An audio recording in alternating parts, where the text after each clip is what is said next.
But she's not that much better in the pic. You know what I mean? Like in the video, yeah, I was gonna she's say it's pretty not much much pretty better, but close it to is that ugly. noticeably worse in the thumbnail. It's just like, Yeah. oh, you caught like the perfect, like just grotesque expression or whatever. Yeah, but she's again hard to look at in the video too, especially Well, when she that's what I'm starts saying. making It's just faces. like they You're caught the like, best of ah, the weird expressions she it's the makes. You know best what of I the worst. mean? Yeah. Because there were so many bizarre like facial contortions that she was doing for no reason. I mean, other than obviously Yeah. she Well, she was was fucking fucking hammered. wasted, but you know, Yeah. like Yeah, it because just she was like a fucking not even a goldfish. I mean, her attention span was like maybe a second and a half. yeah. Oh yeah, Like, it was pretty you have bad. no idea what was happening from moment to moment. She was quite obviously blackout fucking drunk. Oh, beyond. Yeah. I mean, it was nutty. And then here's the thing: like like there's still people that would sympathize with her. Imagine Yeah, how Jesus, fucking it's fucking disturbing nuts, that dude. is. Yeah, like, dude, remember the? I don't know if you got as far as this. Probably not. I hope not, to be honest, for your own sake. But there's a spot where she's going up to like this touchscreen thing, and she's like, "No, I'm trying to put my name in it." And he's telling her like, "You shouldn't be touching that at all. That is not for you. Leave it alone." And then she's still like, "But no, I was just putting my name in." Like nobody told you to do it. You're not supposed to be touching that. That is not for the fucking criminals or whatever. And she's like, "Put my name in." Like fucking, nobody told you to do it. So gone, you're not supposed to be touching that. That is not for the fucking criminals or whatever. And she's like, "Put my name in." Not for you. Like you're not to be putting anything into that. Yeah, Yeah, and she was fucking hammered, dude. Jesus Oh, I Christ. stopped watching after a couple minutes. Now I might have to go back and watch the rest. Like, because I was like, after like 2 minutes, I was just like, I don't he keeps telling her. really want to watch this lady. For Yeah, anything. well, again, it like, was quite obvious. She's kind of fucking annoying. Yeah, yeah. Dude. Yeah, no, it's and all around bad. Like even listening to it is a little uncomfortable. But you throw in the visuals. It's pretty fucking unwatchable. Yeah, oh no. She was trying? Is she trying to be as ugly as possible? Like it seems like it, doesn't it? Those fucking weird eyebrow or eyelash things and fucking yeah, she looks like she was halfway through getting dressed up as a clown. Where she was like and she out just stopped, at a club or a party or a bar or whatever and was all dressed up, in her opinion. In one of those weird styles that like nobody really does because they look like that. Yeah. And just like she's not gonna look great, kind of no matter what. Knew she was going to jail the second the lights turned on, and she was just clearly done. Because like the first thing I saw was her get into the back of the car, like just get into the back of the police car. And he's like, I still have to finish my investigation. Like, and she's like, yeah, but I know how it's gonna go, and I'm just like, all right, this is fucking. I don't want to watch this bitch. Like, this is gonna fucking make me crazy. Yeah. I like how he fucking played off. I don't know if you got to it, but he's like, I just want to be with you. Like, I guess trying to like, hey, maybe if I blow this guy, he'll let me go. I assume that's what was going on in her head. You know, he's like, what do you mean we're here? We're right here. I'm with you now. Like he played it off like he didn't understand what she was saying. Like, what do you mean? I'm with you right now. What? More blatant than that for him to be able to press charges. Yeah, and that's why. And that's actually pretty clever of him. Like, you know, like, oh, I don't know, I'm right here with you. What do you mean? That's fucking smart. I gotcha. That makes sense. Yeah, good on that guy.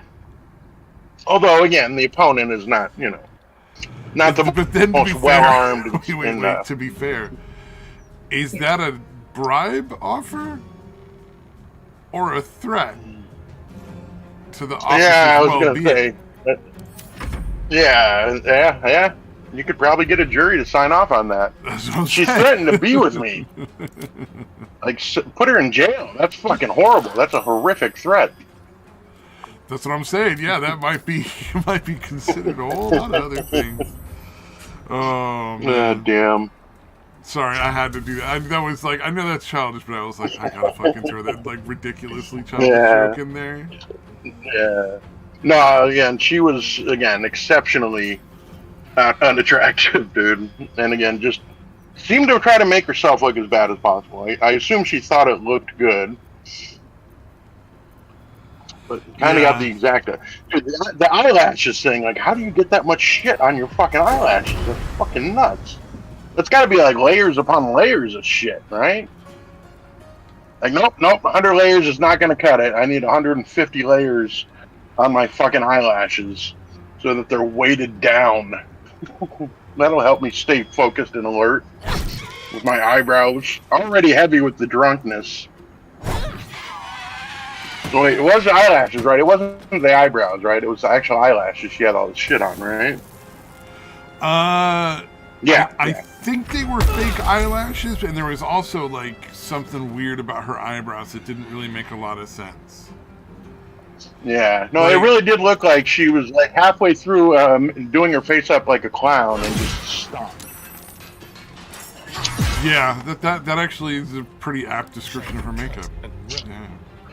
Like, she didn't have time to put on the... She didn't have time to put the big redness all the way around her lips, and then the rest of the face white or whatever the fuck design. She's like, I'm done. That's enough. I'm gonna go for half clown tonight. Half clown. That is a weird choice of looks, because like. Yeah. She would especially almost, the thumbnail. She would absolutely have to look better without makeup. Like, there's no way she doesn't look substantially better without putting makeup on.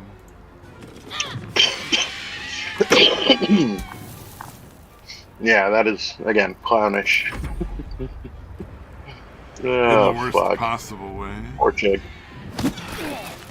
Like, usually it's pretty girls that are this entitled and thinking they're going to get away with shit, but I guess it's all women now. Yeah. Oh, the one where they're wheeling in the dude to the fucking comedy show was pretty good. It was a little short, but pretty good. He was like, what do you guys think I'm going to fucking do? How fucking ruthless do you think I am? And then the dude's like, to be honest, I've been better. That was pretty good.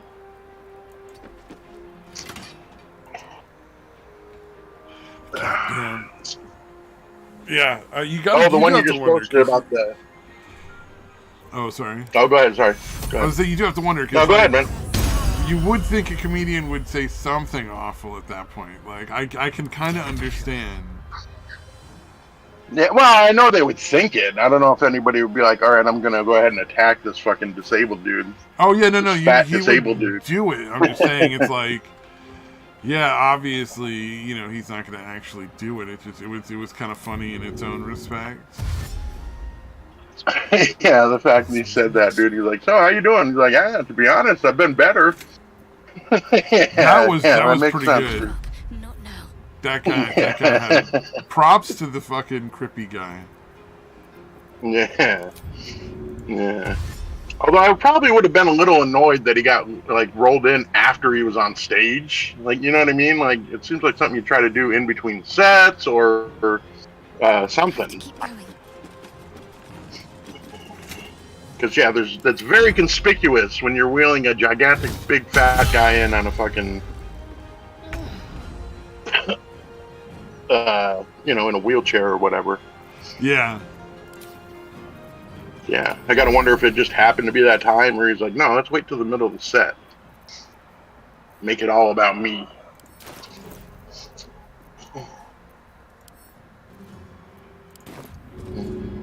Oh, I was just watching the one about the mayor of that little shit town in fucking Louisiana.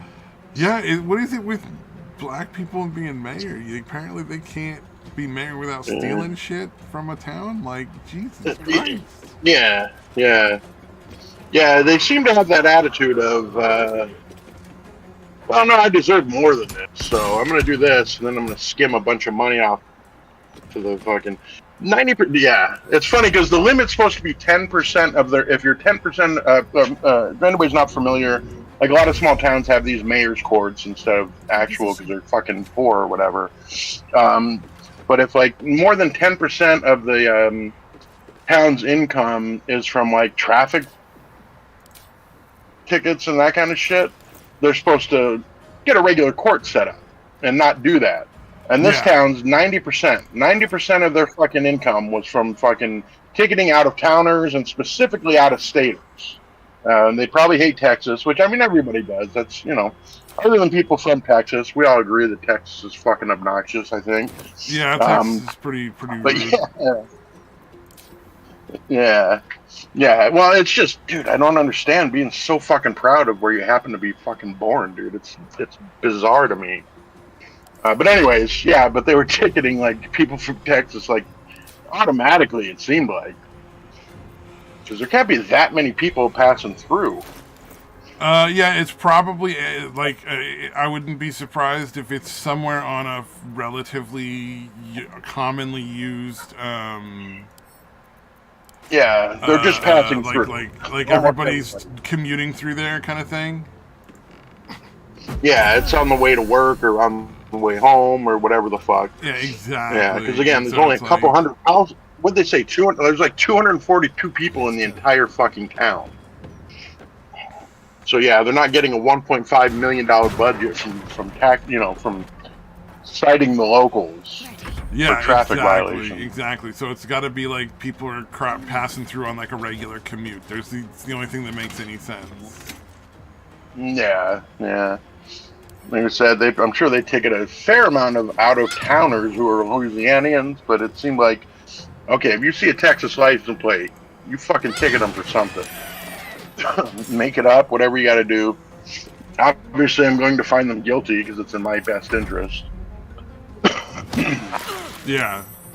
And then the mayor apparently got paid an extra $15,000, and they're like, "Oh, it was some kind of accounting error or something." Whoops. Oh yeah. Yeah, well, that's like to me. That was like oh, well, that's just how communism works. Like that's exactly how that works. Is you get the guy who's in charge is essentially like untouchable, like no one else can do or say anything to stop them from doing whatever they want, and they get to just arbitrarily take money from whoever they feel like to give to themselves because that's how communism works. You just take whatever you want from somebody. Yeah. Like whether you've earned it or haven't earned it has nothing to do with it. You just get to take it because it's you want it, and so that makes it fair. Yeah, because you can. Yeah, because you can. Yeah, because you want it and because you can. And so why shouldn't you be able to do that? Like, so yeah, that was fucking. Yeah, and I don't know. Call me crazy, but I'm pretty sure it didn't stop at $15,000. Oh, As they look into it, I'm sure he took way more than that. You know what I mean? From other fucking spots or whatever. The dude probably stole a whole lot more. Need to stay focused. Yeah, the fact that there's fucking, no way, dude. it's something like 224 people in the entire town. 224 people in the town. Median income is $21,000, and you have a budget of $1.5 million. Like, yeah, nothing suspicious about that. Yep. Nope. Not at all. Yeah. So pretty fucking blatant. Got too greedy. Probably could have got away with it if you did, half of what you were doing. If you were keeping your town in order, because I get the feeling like they're starting to fuck with people's like livelihood from the town as well. Yeah. So it's like it's one of those things where I bet I think there's like a. Yeah, do you think there's like a competition between these black mayors to get the title of most corrupt mayor in the country? I feel like there's some kind of weird competition where they're like, you think you're the most corrupt? Watch this. Yeah, well, I think it's just the natural result of the left-wing philosophy. Like it's just like that's what they do. Yeah. Like they're I mean, because like everything they do, and at least from the people that I've seen is more about how can they get one over on somebody else or take their shit. It's never about like what can I do to improve myself, how can I improve my community. None of their policies are Yeah. proactive. It's just like, oh no, I just want to like be able to. How much shit can I skim? I just want to take money from wealthy people or something. It's like,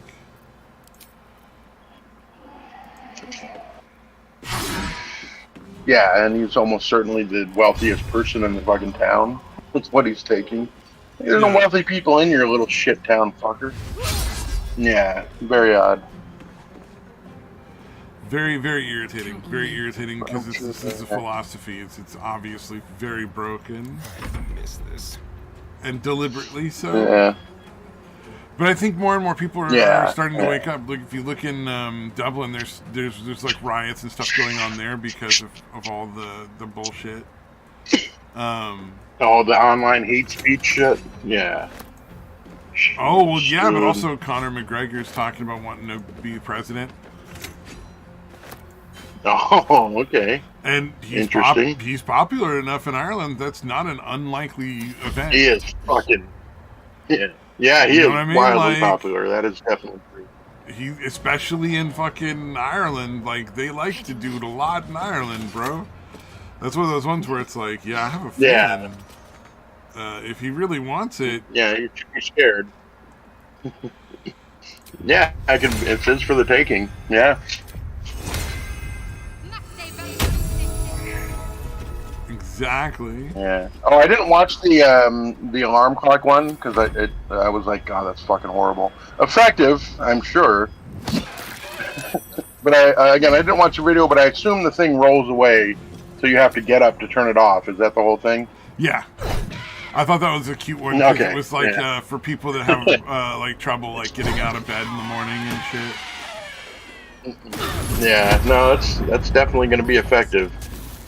But I can definitely, mine would last about 2 weeks maybe before I smashed it against the wall or something. Yeah, me getting woken up first thing. I am not a morning person. Or anybody. Yeah, dude, I am so angry when people wake me up, dude. So if I have to chase down an alarm clock, that thing is gonna get smashed within a few days, probably. Oh yeah. No. I would be shocked if if it wasn't really, really fast, like one of those things where it was like like everybody's like yeah, we needed to send this back and get a refund because we fucking hate it and we broke it. Like, how many people have tried to return? It's like, yeah, you should have made this. Pieces? Yeah, like you should have known this was going to happen. You should have built it like the black box in on an airplane. Yeah, that's the only way it's not going to get destroyed. It's the only way that makes any sense, for sure. Yeah, and that thing looks like cheap plastic. So yeah, they're definitely going for the. Although I assume you smash one, you're like, okay, that's not going to work. I'm not buying another one because it's going to keep happening. I'm going to keep fucking destroying these things. Yeah, I wouldn't blame anyone either. Although I do think that's one of those things where, like, if you have one of those really irritating teenagers who just refuses to get out of bed kind of thing, that would be gotcha. a real handy thing to be able to purchase for them. You know what I mean? I think that would work, because, I had to fucking, like, pour water on my brother, like, to get him out of bed in the morning. It was ridiculous. When he was in high school. Yeah, like, I'd have to get my brother up, and then I'd have to get, like, my sister to daycare, and it was pretty nutty. Daily struggle, basically? Yep, pretty nutty getting him out of bed in the morning was not a real simple one. And then, I would think you'd have to wrap it in, like, bubble wrap somehow. Like, where you could maybe, you could turn the, you could actually hit the dials, but and the wheels could obviously turn. But yeah, I feel like you'd have to wrap that in like a bunch of bubble wrap. Otherwise, it's getting fucking destroyed. Yeah. Well, it's probably built pretty sturdy because it's supposed to start on your nightstand and fall 3 feet before, like, it even starts going off. Like, so I would not be at all surprised if that ended up equating, what do you call it?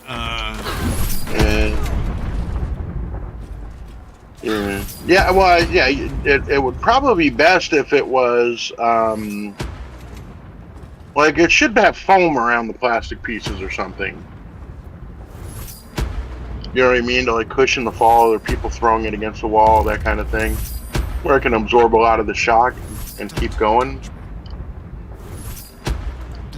Yeah. Yeah, no, I don't doubt it can survive the fall of 3 feet to, like, a hardwood floor or whatever, but who knows? The maniacal rage. Whatever it is. Oh, man. No one back home will ever believe this. Alright, enough about the goddamn alarm clock. The sheer idea of it infuriates me. So, yeah. What else is happening in the world today? Not a whole lot. How much further can I go? Let's see. There's did a you bunch watch of lawsuits the against the companies are starting. The yeah. What? The ones that manufactured the bullshit. What do you call it? Fucking vaccines. Duh. Like Texas is suing Pfizer. There's another group that's gonna start going after what is it? Started with an M. Because there was the Pfizer. Moderna? Yeah, the Moderna. Yeah. The Moderna is going down. And I'm sure it's just a matter of time until whichever other one is there. And they're literally lawsuits about like how like clearly there was no efficacy, like these didn't do anything. They actively put people in harm, like harmed people. It was just like ridiculous. Like all the stuff that everybody said before. Let's have a look. Yeah, the stuff everybody got fucking banned and shit. You know, banned and the channels executed for.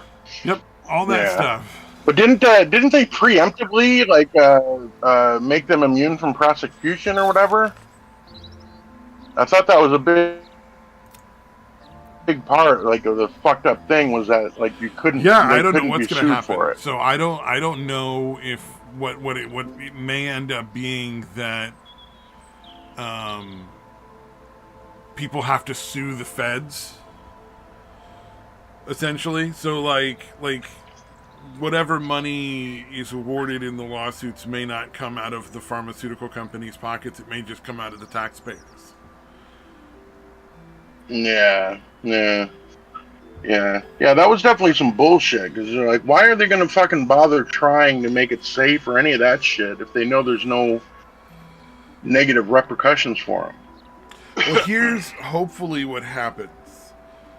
Hopefully, the federal government manages to wiggle out of the we're going to give you immunity from lawsuits based on you told us this worked. Clearly it didn't do anything and you lied. We're no longer obligated to keep our side of the bargain because you didn't keep up your original, like, you, in order to, get this immunity, it had to work. But, clearly it doesn't. Yeah, or you had to be that's what I'm operating hoping in good happens, faith. but, who yeah, I guess, yeah, if there's like a in good faith clause kind of thing where, like, we're giving you immunity on the idea that you're trying really hard to actually get a viable vaccine with, little to no side effects. And if you didn't do that, then you're violating it and fuck your immunity.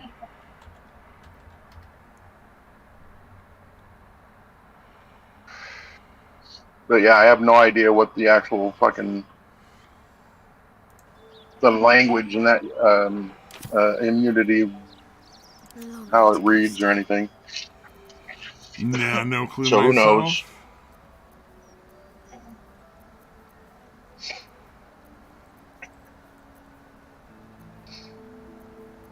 Yeah. Did we talk about apparently no orders were made on Black Friday from China, huh? That's pretty good. Yeah, they had record lows, which is nice. I was quite happy to hear that. Yeah, that's awesome. Right on, American people.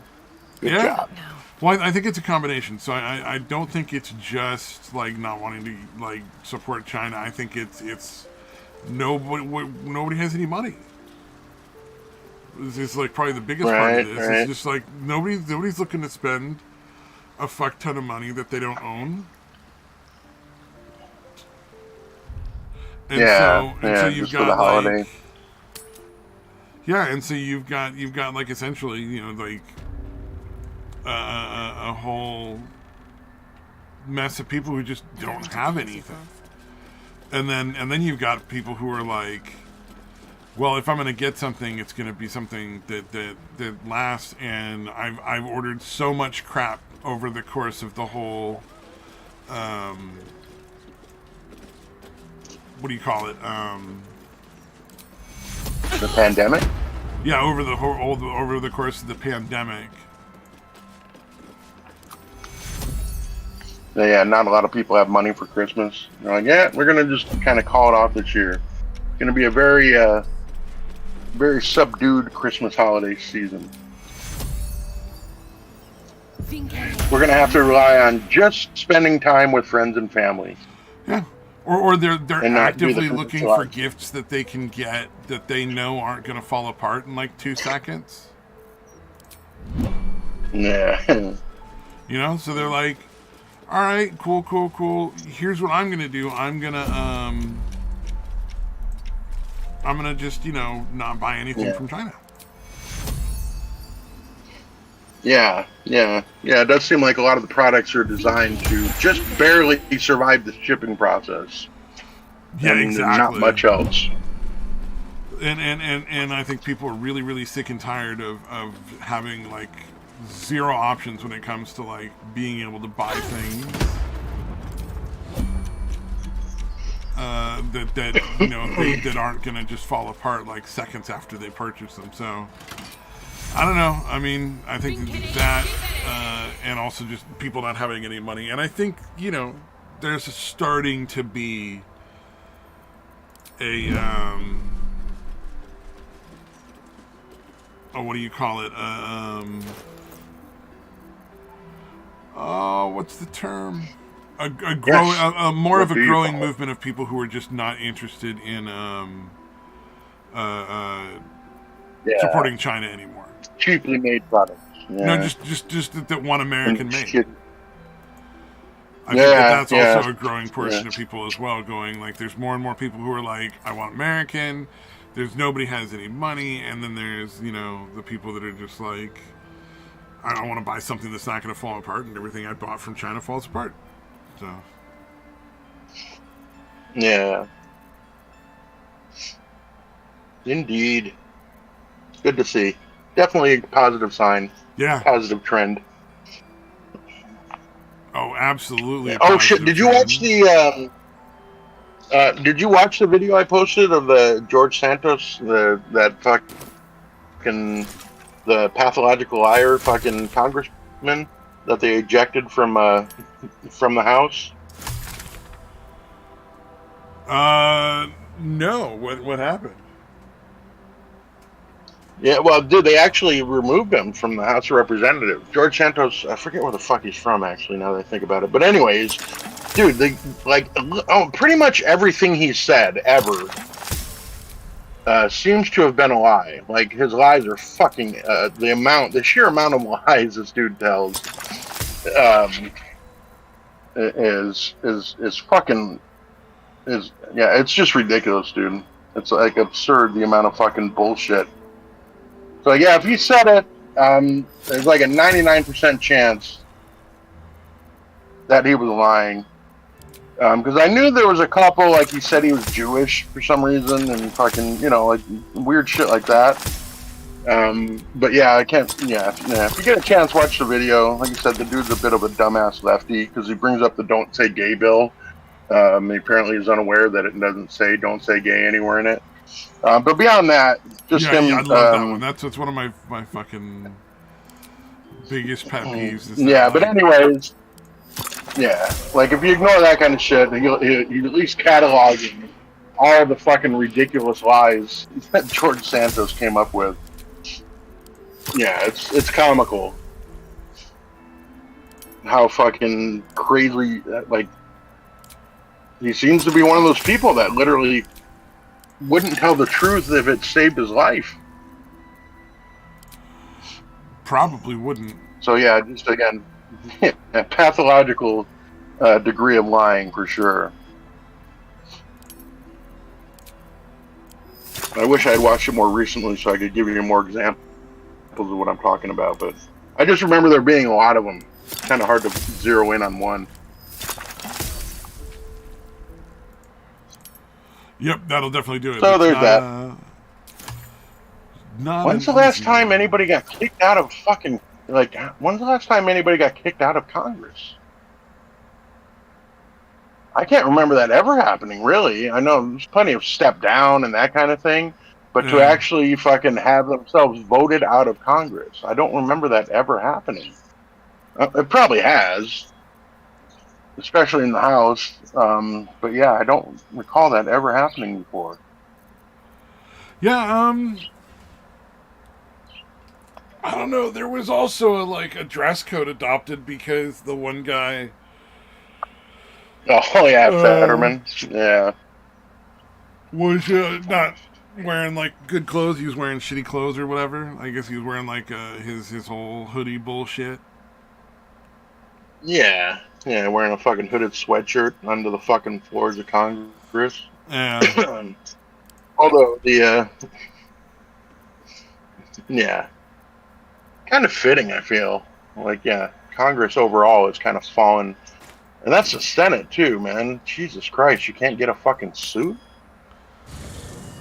Yeah.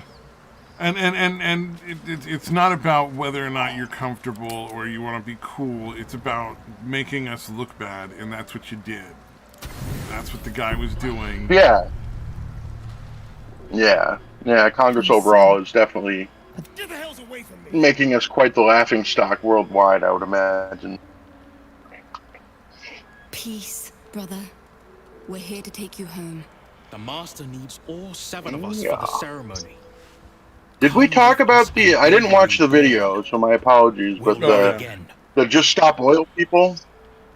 Yeah, the it's Just interesting. Stop Oil, People are finally peaceful starting protesters. to. Yeah. I really get tired of people calling them protesters. That's one of my really biggest irritations. It's just like. Yeah. Well, obviously they're not out there to protest. They're out there to violate other people's rights, and they're not protesting peacefully because they're breaking the law. So it's don't call them protesters. The criminal organization Stop All Oil. Refer to it as what it is. It's an organization that specifically intends to go out and commit crimes. And it's like So at a minimum, criminal, and probably could be accurately labeled almost a terrorist organization. I mean, when they're shutting, so all these different groups of people that go out there and shut down roads and stuff. It's like, when you're doing that, you're putting people's lives at risk. You're making it take longer for medical workers and fire trucks to get where they need to get to take care of things that just happen all the time in large enough concentrations of people, So that's to me, that's a very odd one. Yeah, it doesn't that's well, not it's counterproductive. If you're willing, and it's you're not getting anyone on sides of the road, or you're going to plan it out in advance and give everybody a week's notice, hey, in a week we're going to march down this road. Then that's different. You know what I mean? But if you're just going out and just arbitrarily shutting down highway, people whatever, make other arrangements. Yeah.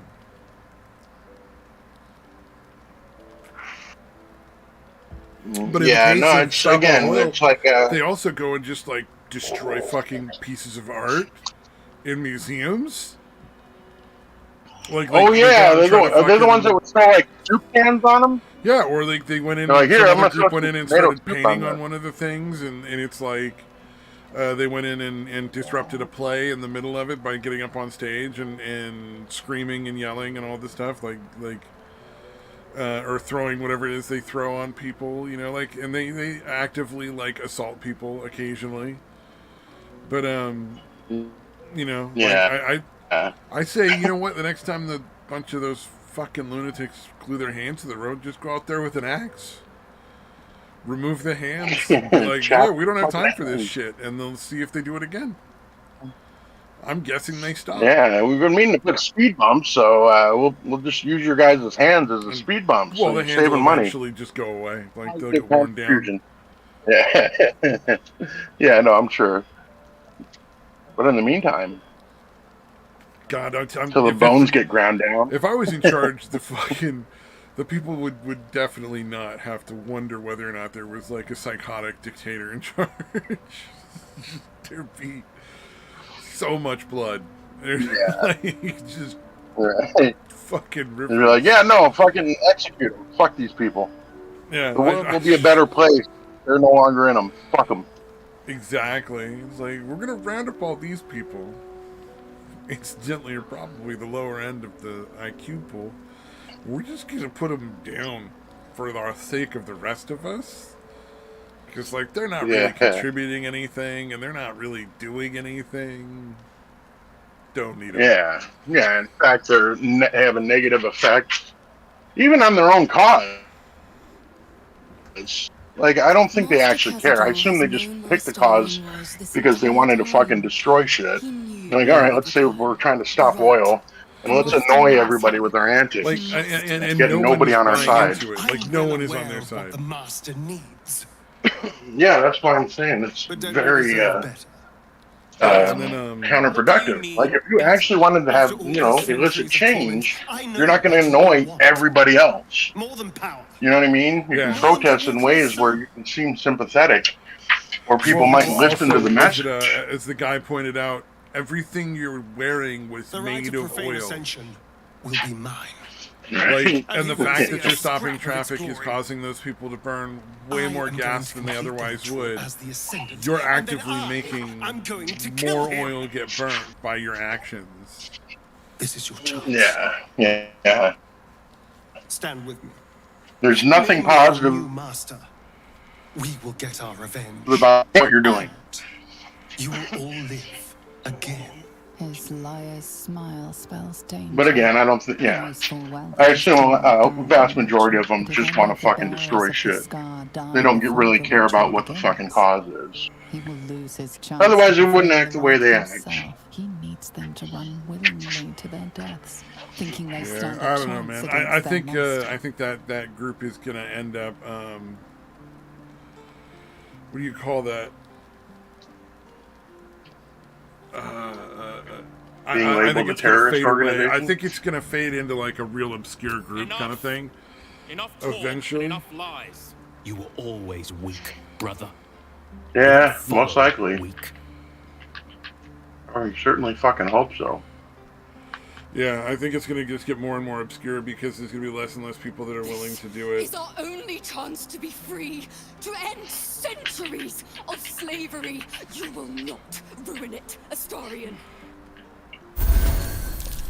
They're like, wow, I actually support what they're claiming, but I still hate these people.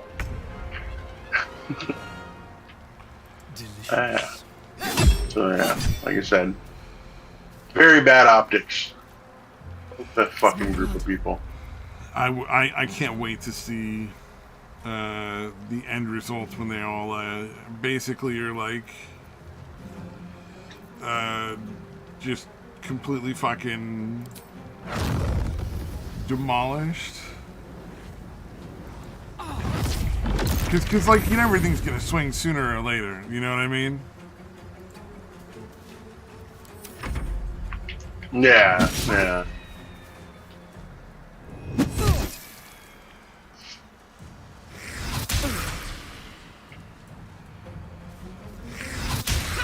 I don't think I've ever used Jizargo as a follower before. He's actually pretty decent and fucking entertaining. Yeah, he talks a lot of shit, I assume. Oh yeah, he does talk a lot of shit, but he also like bemoans his fate a lot in very comical fashion. All right. Oh yeah, everybody wants Jizargo to do this and that. Yeah, he's just fucking whiny, I guess, if I remember correctly. I mean, maybe I'm wrong. Yeah, well, he's an arrogant prick for sure. Time to present. He definitely thinks he's the greatest, or is going to be the greatest. Of course. Why wouldn't he be? Dragon, where's your... Oh, yeah, this is true. Yeah. Jizargo kicks ass. It's hot in here.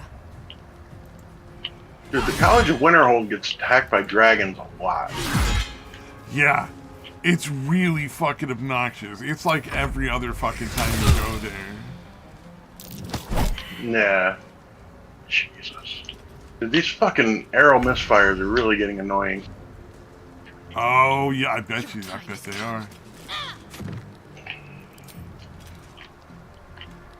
Fuck, he nailed me. I think he can get me behind these pillars, but apparently he can't. Oh, shit, he fucked me up. God damn. What a mess. Well, at least you've met my family. No, I was watching the Senile Scribbles again, so I was like, because he has Jizargo as a follower, and a couple of the mission, a couple of the whatever videos. Yes. Yeah, let's see what else. Because at one point he's like, maybe if Jizargo was the Dragonborn, maybe he could do it. Man, fuck you, Jizargo. You're always fucking saying shit. Yeah. Oh yeah. Oh, and there's gonna be a Fallout movie. Did you see that? Oh, a movie. The Wow. Fallout teaser trailer on Prime Video. It's either a movie or a show or a series. I'm very unoptimistic. Yeah, especially if it's fucking Prime. So what? The women are going to be the leaders. That's sure. I'm curious to see what happens. I'm gonna I'm not gonna pay him for it, but I'm gonna watch it. So. Right. Is what it is. But it's like, we should see what happens. Because maybe it's entertaining even if it's bad. Yeah, accidentally so bad it's good or whatever. It's possible. That's what I'm hoping for. But yeah, I would not hope for it. Yeah. Yeah. That was best case scenario. Yeah, best case scenario is I don't think that's what's so bad happen. It's good. My favorite traveling companion. Yeah. No, it's just going to be annoyingly bad, and they're going to fucking Seems simple enough. have all the male characters, end up being secondary, kind of like what they did with the fucking Witcher, and well, I guess that was they did it with the Rings of Power, right? They fucking turned Galadriel into a fucking badass warrior bitch, which, again, I don't doubt that she could fucking fight if she had to, but that wasn't really her fucking thing. Yep, exactly. So, and part of what made her character interesting was that wasn't really her thing. Yeah.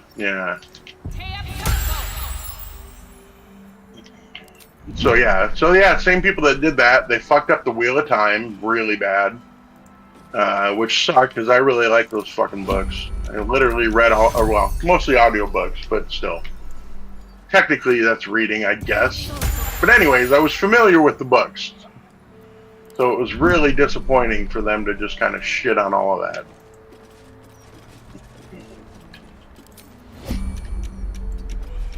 Yep. So we can assume that's exactly what's going to happen, but should step in before it gets worse. Yeah, maybe they'll surprise us. I wouldn't count on it, but Who knows? If you go in with no expectations, you can't be disappointed. So I'm going to do that. I'm going to have no expectations whatsoever. That's fair. And then again, hopefully, avoid disappointment that way. Some kind of mechanism attached. All right, Tolfdir, you're not allowed to have an alembic because you keep misplacing it. Yeah, I don't know if you remember that, like Tolfdir from the College of Winterholm, the Master Wizard or whatever, like your Archmage or whatever stupid shit. But Tolfdir, I don't know what the fuck an alembic is, but literally you fucking find it for him and you give it to him, and then like you're going through the fucking college and you see it again, like almost right away, like he misplaces it constantly.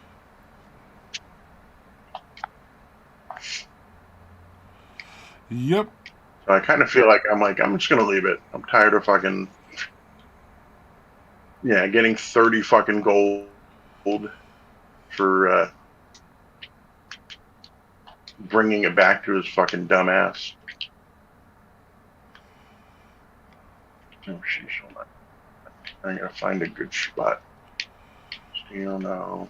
Damn it, where's my... One of these rooms is supposed to be mine, right? Oh, here we go. Okay.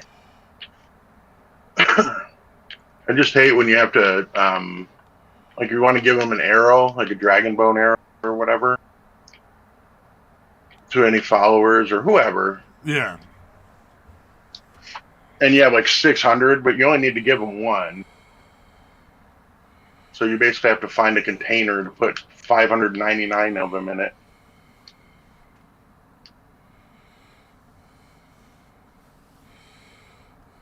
Fun times.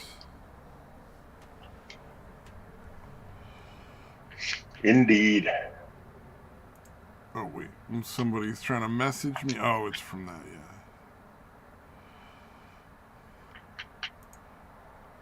Let's see.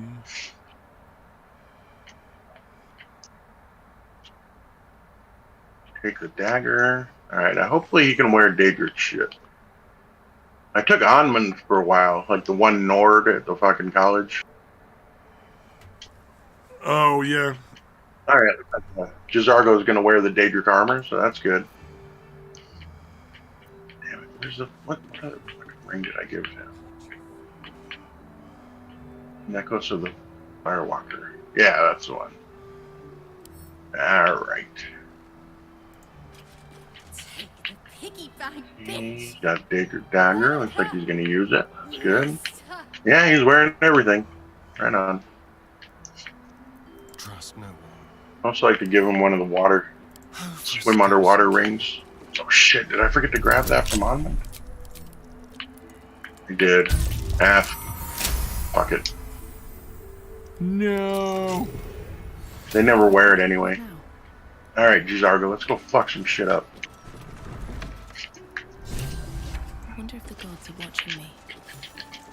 the portrait is ice cold to the touch, filling you with a sense of that's overwhelming not what dread.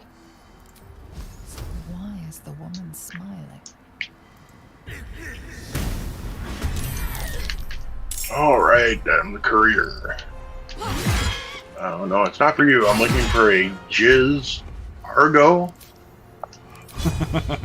He's like, it's Jizargo. And they're like, that's not what it says here. You know, I don't know if you watched a lot of the Skyrim parodies, but like all the other ones that I've seen are fucking horrible. Oh, I bet. Yeah, the like only the ones See Now I've watched Scribble, are the ones the you only sent me. one that's I've good. never bothered with the rest because usually those kind of things are usually pretty bad. The ones that are really good are kind of the rarity. Yeah, definitely. That is definitely what's happening. All's well that ends. I'm just like, why did you bother making this? Should have. Fucking horrible. So yeah, I don't know. Yeah, the See Now Scribbles is fucking amazing, dude. I really like those because they're really fucking funny. But yeah, all the other ones, yeah, not good.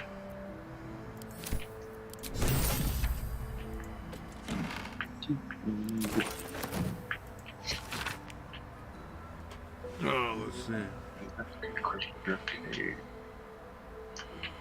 It's in Fall Creek. I thought I already have. Yeah, I've already got all the houses. I don't need to fuck with that.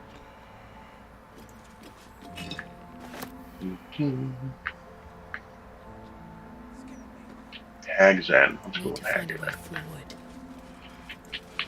Everything that has hag in it is usually good. Yeah, Hag Ravens.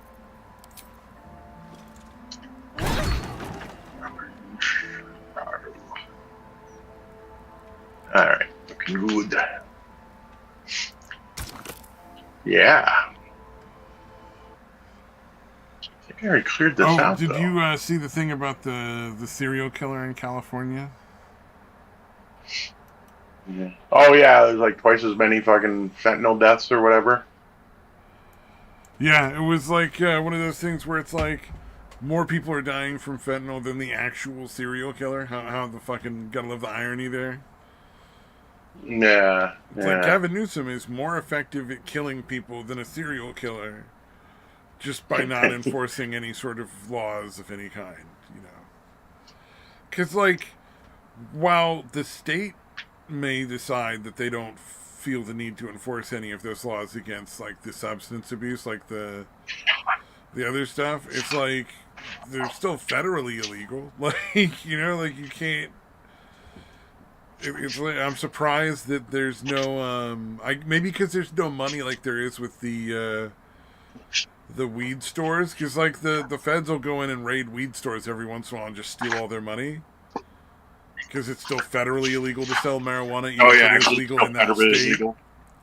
So I'm surprised like there's no feds like going in and just rounding up like fentanyl addicts, you know, like we're just gonna fucking throw you all in prison, you know, because like I guess it's just that there's not enough money in it for it.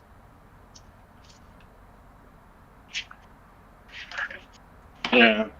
I guess the optics probably not be the greatest either, but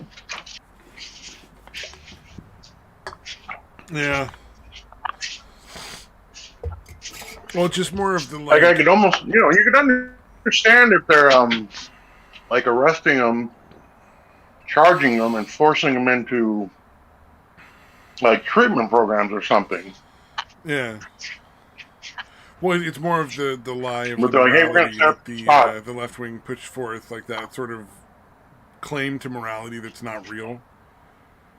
Because if like they really cared about these people, they would do something about the fact that they're just like junkies living on the fucking street. Like that's not a healthy or safe lifestyle. That's not a legal lifestyle. It's miserable. Like that's awful. Yeah. That people would like, and that you're actively encouraging people to live that way is incredibly immoral. Like, it's not at all moral. It's sort of like the concept of people with mental health issues.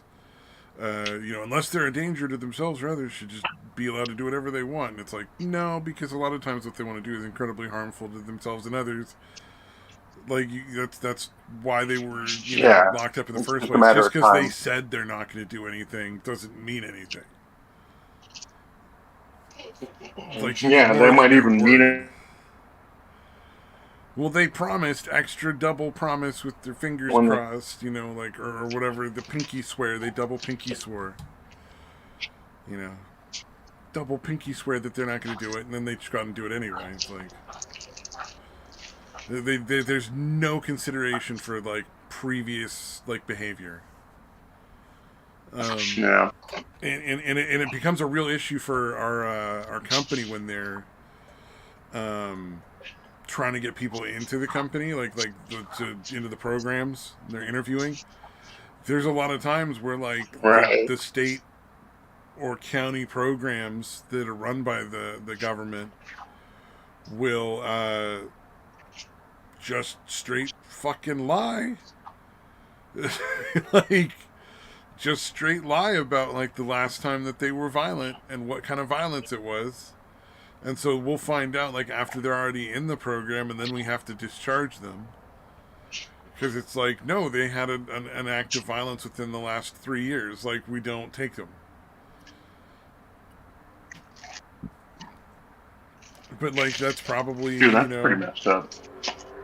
It's well because we're not set up for like dealing with violent people. We're just not set up for that. Like we don't do takedowns. We don't have any sort of like restraints. There's no safety double staffing or triple staffing at all times. You know what I mean? Like you can't just have one person running a whole house of 12 people if one of them could potentially be violent and dangerous to any one of the other people in the house. You know, like that just doesn't work. But if you get the guys that are they're not violent, they're not hurting anyone, they're not suicidal, so that they're not going to kill themselves at night, and they're not, they're willing to stay sober, provided, they get to live in the house and get like free food and rent and all that shit, and hang out and just watch TV all day and fucking go out for walks occasionally. Because that's mostly what the guys do. Is they like hang out, watch TV or movies. Sometimes some of them will like get on the computer and watch YouTube. Because they have a little laptop out there for that. And then, that's enough for them that they're not willing to run the risk of like, getting arrested again and going back to the locked facility. Because they know they're conserved and they have to be there. But they're also willing to forego doing like, meth or heroin or whatever their drug of choice was. Yeah. But yeah, you start throwing in ones that have violent impulses and tendencies that have had difficulty controlling those impulses fairly recently. Yeah, that fucks up the whole thing for everybody.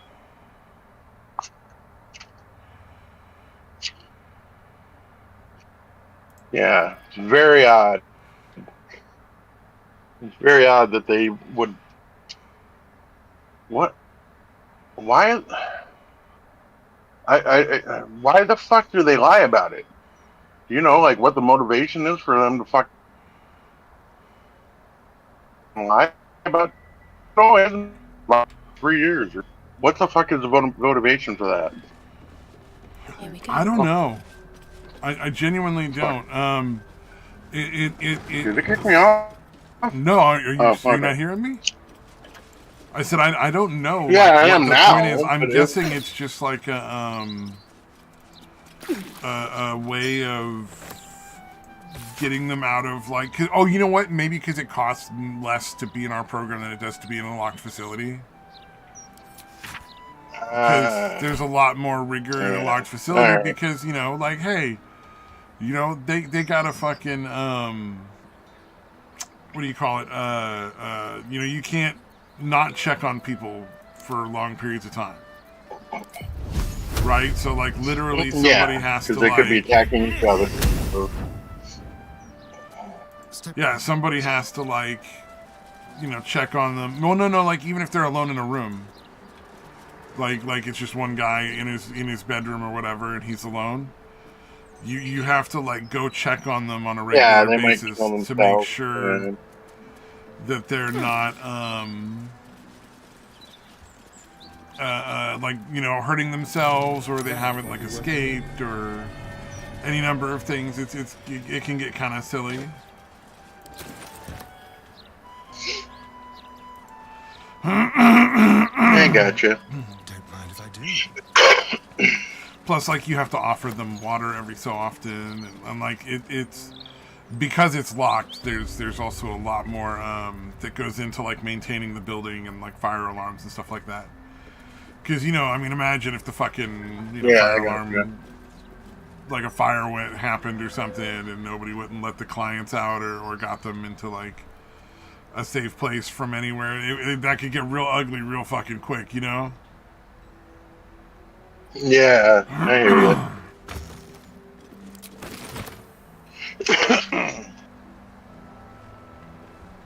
So yeah, that seems. Yeah, Jesus. I would think they wouldn't. Aren't they worried about the liability of lying about shit like that? Like, it seems like if something did happen, who would punish it would them? be way more costly. Huh? Nobody the would. only people who would punish them are Nobody them. would punish them.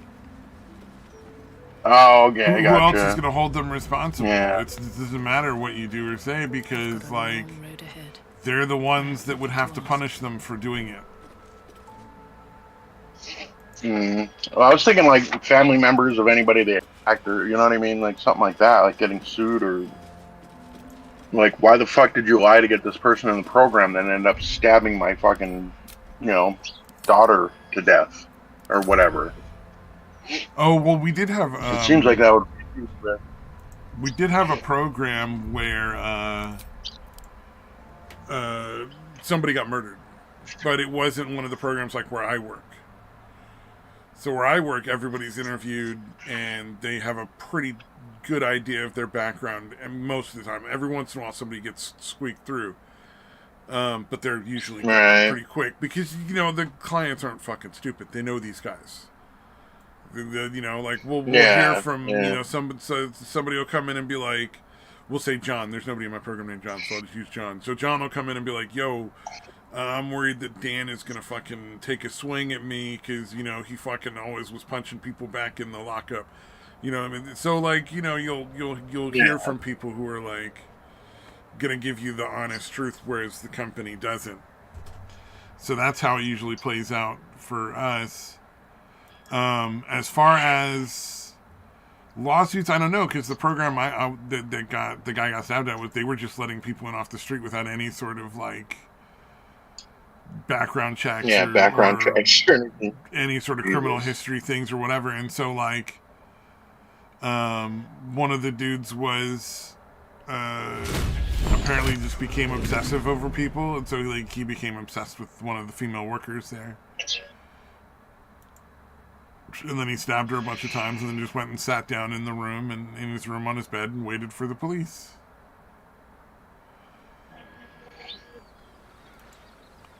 And then, of course... fucking horrible. Yeah. Oh, she bled out on the floor and like, one of the other workers was, like, holding her and shit. It was pretty bad.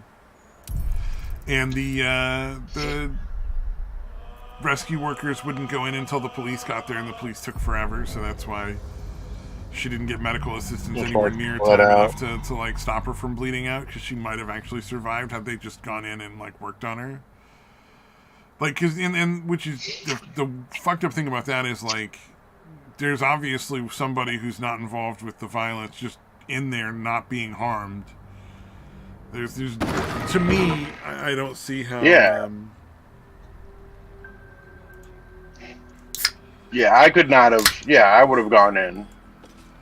Like, there's a chance I can save him if we get in there, and the guy's just sitting on his bed. Like, yeah, dude, that's fucking cowardly, dude. Like, I don't know, maybe not, but yeah, I don't know. I don't know that I could. But it's one of those things where, to me, it seems like an easy choice. Yeah.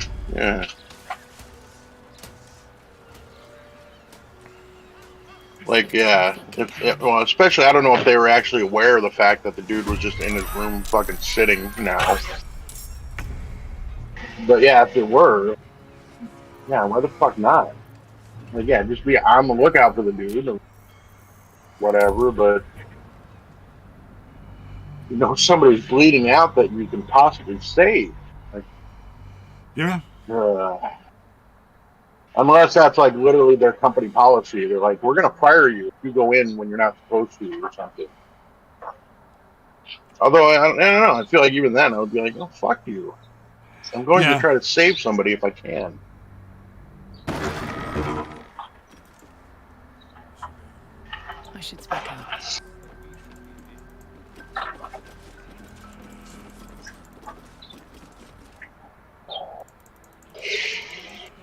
Oh, I guess this quest is broken and I'll just never get to finish it.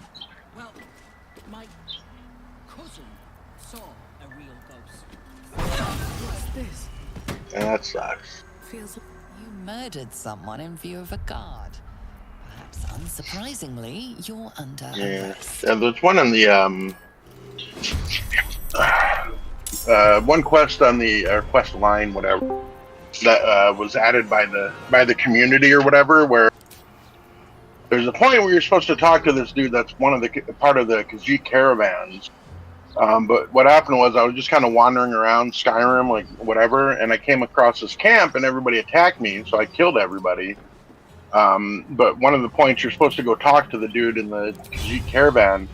But that dude occasionally visited the camps, and I happened to get there when he was there, so he fucking attacked me. So I killed him. Yeah. But then later on in the mission, they're like, go speak to this guy. And I'm like, but I killed him. He attacked me. Like, well, I guess you're not doing that one. So yeah, that kind of sucks. But at least it wasn't Bethesda's fault. It's always Bethesda's fault. What are you talking about? Well, this one, the entire quest line was community generated or whatever the fuck mod. I don't know how, but it's clearly Bethesda's fault. Okay. I don't know what you're talking about. Sorry, I'm joking. Yeah, ultimately it is. I hear you. I'm not being fair. Some odd things. Oh, I'm tired. I just got back from the gym. So, yeah. Nice. Was it shoulder day again? No. I've been bad. I haven't. Glamour muscles, you know it. Don't lie. Yeah. Well, I mean, dude, so I've been really bad, and I always skip leg day, and I decided last time, no, I'm gonna do it. Problem is that when I did leg day, I was super tired, man. It took me 2 days for my legs to recover. Every fucking step was fucking murder for me. I had to go out and do like pet related stuff, take my dog out to the vet and all that, but I was so tired. It wasn't until today I started feeling better. Damn. Yeah, the leg's the tough one, man. Like anything else, chest, arms, whatever, you can fucking get around and, not use those muscles, but legs, you're fucked. Yeah. Unless you're going to fucking walk around on your hands, dude. And you don't have much choice. And it's important that you do your legs, because like you say, you're going to be walking on your legs all the time.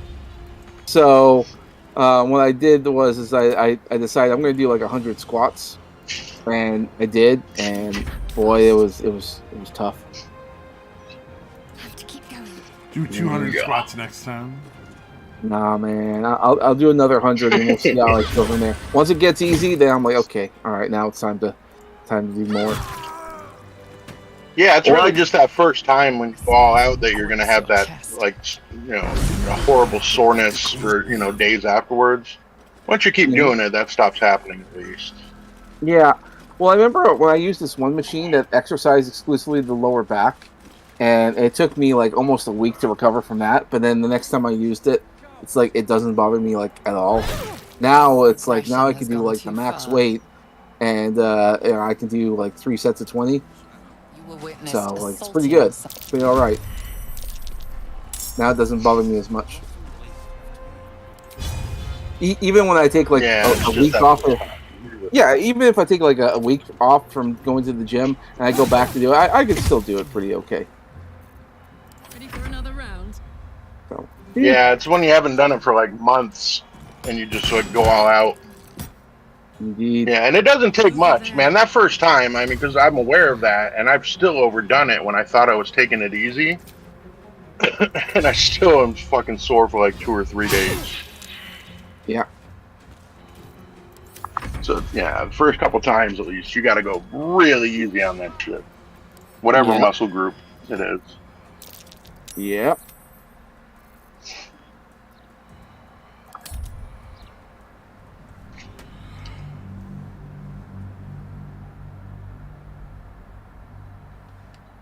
How are you guys doing? Oh. Tired. Yeah, hanging in there.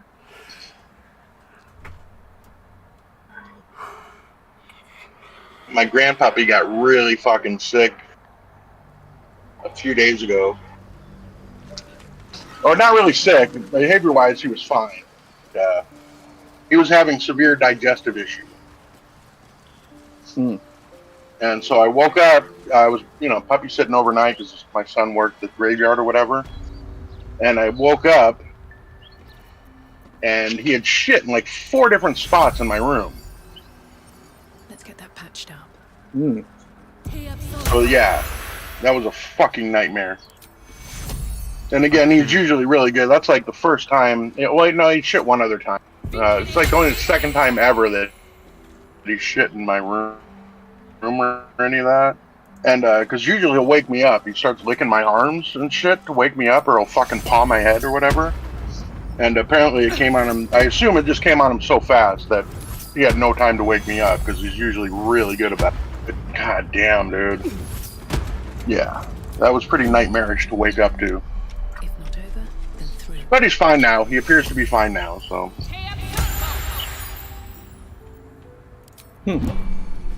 That's He good. was full of shit, now he's not. Yeah, he definitely had some spring cleaning done. Yeah. A strange easy. There's some kind of mechanism. Shit on my fucking flip-flops. I was like, is he mad at me, or was that just one of the only few spots that was away, as far away from the other shits?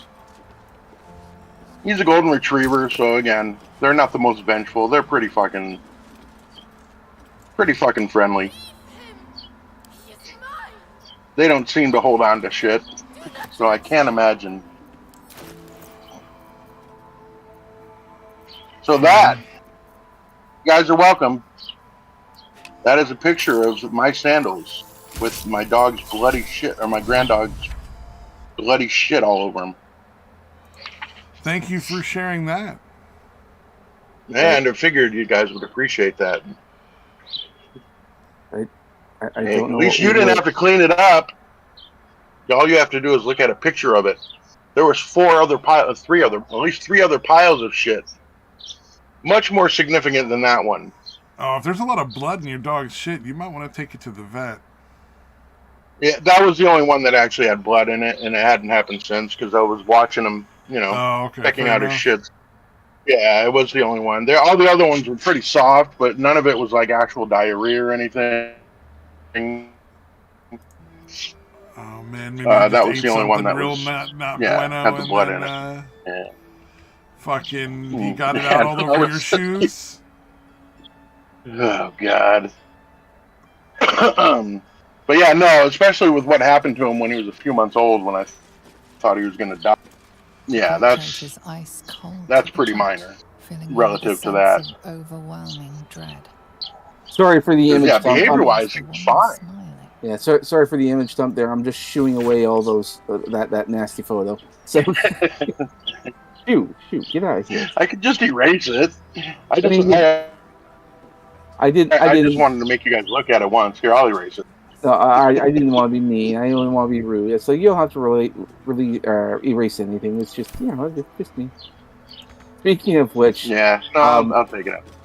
So someone shared this with me on my on Twitter or X or whatever else, saying like who to follow, and they said this combination is a very suspicious combination, because we got the NSA and then 1,000 Ways to Die right after me.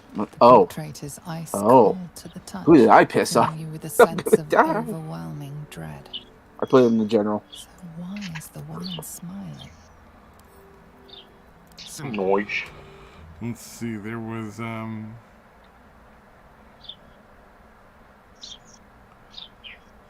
what your Conan? No, that's not Conan.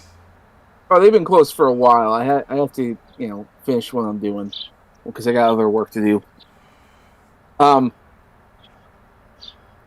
Some interesting stuff happened here in Canada, apparently. When is something interesting not happening in Canada? We're too interesting right now, and I don't like it. So in Canada, what happens is that we, a party presents a bill, and it goes from the House of Commons, and then it goes to the Senate, and then the Senate then votes on it, and the Senate's supposed to be impartial. It's not supposed to be one or the other. Just sort of, it's just the sober second thought of our political system here. But so the Conservatives here put out a bill to cease carbon tax on farmers, and that's so that because right now we have a carbon tax here going on, and everything is so fucking expensive. People can't. It's either you pay your mortgage or you pay for food.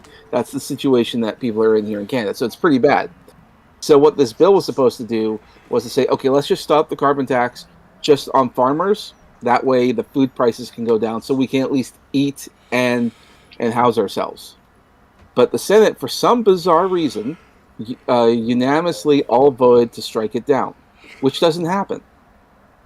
And we found out just today that apparently the Liberal Party of Canada has contacted each individual member of the Senate and told them to gut it and put the bill down, and threatened various different things with them, from like putting liens on their homes to shutting down their businesses, that kind of stuff. So various different threats went out there on every member of the Senate, and that's why it was universally taken down, because they didn't want they were threatened to do so. But they've all pretty much come forward and said, yeah, they threatened us. That's why this thing stopped. This has never happened before. Jesus, who do they think they are? A mayor of a small town, a black mayor in Exactly. a small town in America? Can't be doing that shit. I like that you referenced a joke that Samaj would have no idea about. It's all right. Yeah, there's been two incidents of small town mayors that were black that were doing some really fucking horrible shit. Really abusing their positions. That doesn't surprise me in the slightest. I wonder what happens with the Canadian thing, because, like you said, that never happened before. Mm-hmm. So where do you go from there? Like, I mean, obviously that shouldn't be legal. Well, because it's not legal. It clearly is not legal. You can't just threaten people just so you can get your way. The Prime Minister does not have that. He cannot do that.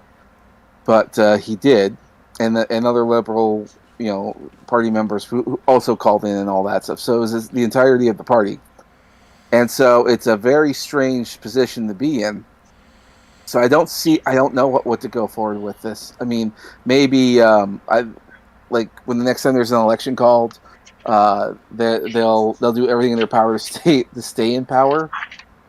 Because otherwise, people are going to start going to jail. Because this should lead to criminal charges, obviously. Mm-hmm. When the Prime Minister gives out the order of threaten these people to get our way, it's like that's a crime. But then again, I mean, he's done criminal stuff before and didn't get charged, so we'll see. Partially because he appointed a person, I don't want to say a personal friend, but someone that he knows very well as the leader of the RCMP, and so they've essentially let him do whatever he wants. So essentially, when he got into office, he put in a buddy of his, and now is that his neighbor? Probably. Is that the guy that was his neighbor or whatever? No, that was somebody else. Yeah, that was someone else. That was for the trucker convoy hearings that went on. Yeah, we found out. Okay, gotcha. Yeah, personal friend. So, let me say, I've never this shit here in Canada is so bizarre. Never has this ever happened. I don't know where to go forward. How we're gonna go forward with this. On top of all that, it seems like we literally have only one option. How long before you vote Trudeau out again? Potentially 2 years. That's when the next election happens. Wow.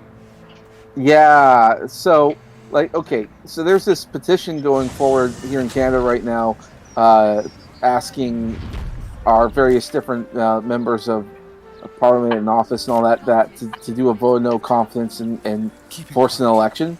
Because right now, Trudeau's the most unpopular he's ever been right now. This carbon tax has forced people to just say, yeah, no more. We're done with Trudeau. Let's go. So if an election were to call, it's universal that the Conservatives would win. And it's only gotten worse because we have multiple parties here in Canada. Like we have the NDP, which is our socialist party. We have the Bloc Québécois. They are a Quebec separatist party. We have the Green Party. And then we have the Conservatives and Liberals. Now, for some reason, It's like political suicide, if you ask me. This carbon tax is not very popular. Nobody wants it. Only the politicians want it, and no one wants anything to do with this. So obviously, striking down any carbon tax is a very popular thing, and people wants strike it down. Well, for some reason, the party that's like the Quebec separatists have decided, oh yeah, we're going to throw our hat in with the Liberals and do a coalition to keep the carbon tax in place. Well, that's not going to go very well for them because nobody wants the carbon tax. We're done. Canadians are fed up. We don't want this anymore. So the Bloc I would Quebec fucking law. hope not. Like, if you're down to the point where you can't pay your rent and food, like that's a serious issue. It is a serious issue. We're in a very serious issue right now. So it's like, now the Liberal Party, they have a coalition with the NDP, that being the Socialists, to keep Trudeau in power till 2025, or whenever the next election is. And they have a coalition going on with them, so they're working together. And now they've done another coalition with the Bloc Québécois because the NDP some people are, because this is so unpopular that people are starting to defect and become independents. Because and when you lose a certain amount of seats, you pretty much are we go to a certain minority position, which is essentially what we have here. They can call an election. So as more and more people leave, so now they have another coalition with the Bloc Québécois, so they can maintain a majority power in Parliament. So, but that there again, it's political suicide. So it's like you join with the Liberals. That's not smart. So essentially, it's just going to make people defect. So I don't know. I don't know when an election's going to happen. I hope it happens soon. Part of me thinks that Trudeau's threatening his party so that they say like don't leave. If you leave, we'll fucking destroy you. So that's all I can think, because even the Liberals, members of the Liberal Party, don't want Trudeau in there. There's even talk of Liberals, certain members separating from the Liberal Party and making a new Liberal Party. Maybe the new Liberal. I don't know. That is really odd. Wow. Well, you know what? Hopefully it You works. in need of protection. Maybe. I mean, your guys' politics is.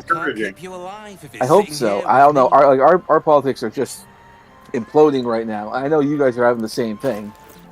Probably even worse. So. Looking ahead. Yeah. I think you guys have a lot riding, but the good thing with you guys is that like each state's kind of like an independent country, and you guys have a lot of power individually. So I think that's a good thing. It's just a separation of powers. Oh, I've heard too many stories to take any chances. Yeah.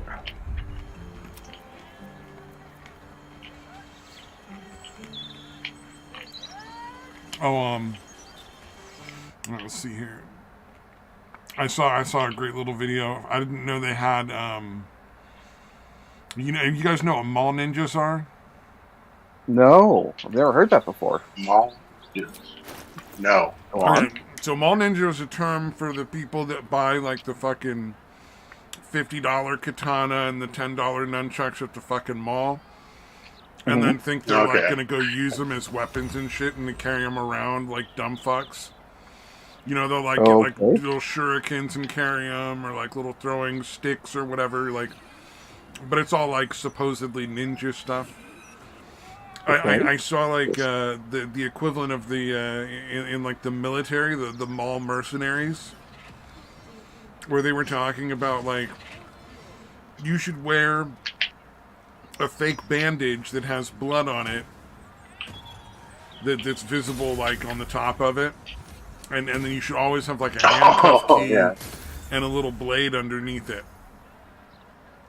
And that's what because nobody's going to check. No one's going to check that. And it's like,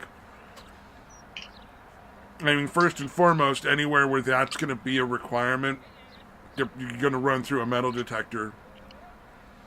So, good luck, getting through the metal detector. But yeah, no, every jail in the fucking world checks that stuff. Like, they don't just like, oh, well, you've got this giant bandage on your arm.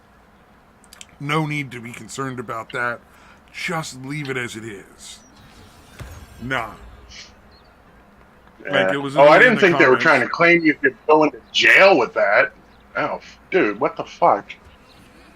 I thought they were talking about, like, actually, I don't know what I thought they were talking about, but I didn't think they were talking about jail. Like, the jailers are going to be like, oh, no, that's probably fine. It's just a giant wound. No need to check that out. That's They were also ridiculous, talking about dude. it in terms of being in combat and being taken hostage. But ultimately, like, who's this for? Random people on YouTube. So, like, jail is the only thing I can think of that would ever apply to. Yeah. Yeah, it's an interesting idea, but it's not going to work in any situation. POW. Well, if you get kidnapped by actual mall ninjas, it might work. Yeah, then they it'd might be be handy. like, it's too gross to touch that. But, you know, any actual, you know, stuff, you're not really pulling one over on anyone. Yeah. Clearly I did not put enough thought into that. Like, yeah, nobody's gonna put you into jail and not check the fucking giant gaping wound you allegedly have. Well, you know, they have, like, nurses and stuff that are there to, like, yeah, they would tend the wound at the very least, I would think. Yeah, well, you have nurses Like, all right, there we to gotta check, take like, care of blood that. alcohol. So, like, essentially what happens Trade's is, booming. Folk are scared. you know, when they Better book too you, they scared take the than orange bandage and off scared and and look, empty-handed, just to I make sure always there's say. nothing under the bandage, because, you know, they're not fucking stupid. People stuff things up their assholes and go.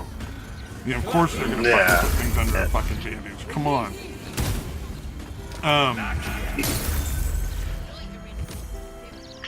Yeah, unless you're getting checked in by a dude that's somehow on the first day on the job and nobody supervising, which seems like a pretty unlikely scenario. It's pretty that ridiculous. is really stupid now. We mostly, if the old sack was going to die, he could. Yeah, I think I was thinking it was like a POW thing, and I'm like, well, you're in a war. Yeah, they might think like, yeah, of course he's got wounds. We're in a fucking war here. But even that, yeah, not really. Yeah, I can't imagine any situation ever. That one maybe, but even then, it's pretty goddamn unlikely that they're going to take your word for. When you mentioned mall ninjas earlier, I thought it was like people who like hunt down for deals or something, and they do like extreme things or something. But I didn't know it was like weapons. Yeah, nonsense. not people who get their supplies from the mall. The ninja supplies from a fucking mall. Yeah. Because they're super fucking ninjas, man. Yeah. Got all the supplies from fucking Hot Topic or fucking Spencer's Gifts. Kind of cringe, not gonna lie. Yeah, well, that's the term, you know, mall ninjas. It's supposed to be like a really cringe fucking concept. Yeah, it's not a. Yeah, it's not a term of endearment. Oh yeah, no, definitely not a term of endearment. No, you do not call somebody a mall ninja because you like that person. Yeah. Wow, that's very impressive, Mall Ninja. Yeah. I'm terrified.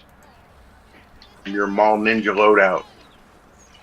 Well, it's like, I forget which friend of mine. I had a friend that actually did that, like, bought, like, some of those swords. He came and showed them me, and I'm like, ooh, yeah, well, you know, if ninjas start attacking, we'll definitely be ready to go. Yeah, no, we know now.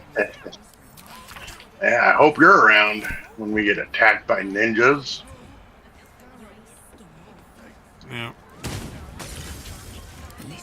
You know what to watch for sure. Breathe deep and move. Because everyone will be attacked by ninjas at some point in their life. It's not a matter of if. What's it now? It's when. Oh my god. So, okay, you guys remember the old show Kung Fu? Like, maybe you watched it, maybe you didn't, but you know about it, I assume? Mm-hmm. The David Carradine one? Yeah. Uh-huh. And you know there was a thing where he tried to do, like, a sequel to it, where it was, like, him, like, he was the guy from Kung Fu, and then, but his son was, like, a cop, and he was hanging out with his cop son, and they were going on adventures and shit. I watched a few episodes of that, and literally every day, fucking ninjas would attack him. Attacked by ninjas. And he would beat him up, and no one would ever see it. And it was just like every day he would get attacked by ninjas in secret, and would fight them off with his karate skills. And it was just like fucking so ridiculous. The dumbest thing I've ever fucking seen. It was so dumb and fun. It was very entertaining. Like, the show was worth watching just because it was so ridiculous. But right. Oh man. Well, he was a terror most well, in the big city, I guess. You know, a lot of ninjas running around both of us fucking deserved better than San Francisco or wherever the fuck. Oh, sure. Couldn't be more delighted. Fucking ninjas. Yeah, I remember watching that show back in the day, and I thought, yeah, it's okay. It kills time. I didn't hate it. Yep. It wasn't the worst show ever made, but you know, it was like, if you look at it now, it's like, yeah, I mean, obviously it wasn't the highest quality. See, one show I remember watching back in the day and just loving it, and I think I still do. Like, if you put it on, I'd probably watch it. It was the Highlander show. Oh yeah. Highlander was a lot of fun. That was a great show. Like, it's silly when you think about it, because when the Immortals meet each other, they introduce themselves. Like they might do a little bow or something like that. Say, I'm Connor MacLeod of the Clan MacLeods. You know, that kind of stuff. Or they'll have all this stuff, and they might fight to the death, might not. Might play into some story. It's when you think about it, it's kind of silly, but at the same time, it's refreshing to watch. It's like one of the few shows where like the villains are actually super polite, and so is the main character, and then they kill each other. It's like, okay. These 9 lives. Now, will you heed our mother's call and very respectful? And there was always the Hercules and the Xena. Oh man, that was a show back in the day. Boy, was that popular! I remember when Xena was fucking huge for a while. I think it outlived Hercules. I'm sure.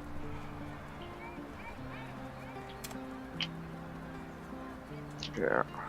That I can't remember the name of the actress, but yeah, she pretty much didn't. I haven't seen her in anything for the longest time. I think she did like one episode of Farscape, and then after that, it's like, nah, nothing. Oh wait, she was in an episode of that Marvel show, Agents of S.H.I.E.L.D. So I mean, she gets around, just not a lot, not like she used to. Sacred herb. I shall bring her. It was like the first lesbian show. And she will provide Kinda lesbian, because they never really. They kept hinting at it, but they never actually did it. They even had a whole episode alluding to that, and they're like, "What people keep saying about us? I don't know. What are they trying to say?" Quality entertainment. Oh man. Back when they actually put an effort into making shows entertaining. Yeah, it wasn't even like about making this show have a message. It was just entertaining, and then they would just like, you'd get like 10 episodes a season, or so. Like say you get 10 episodes a season, you'd get like one of those episodes would be like a message episode. You know what I mean? It's like 9 would just be like entertaining, and then 1 would be like the obligatory, like, don't do drugs, kids. Like a Harry. Yeah.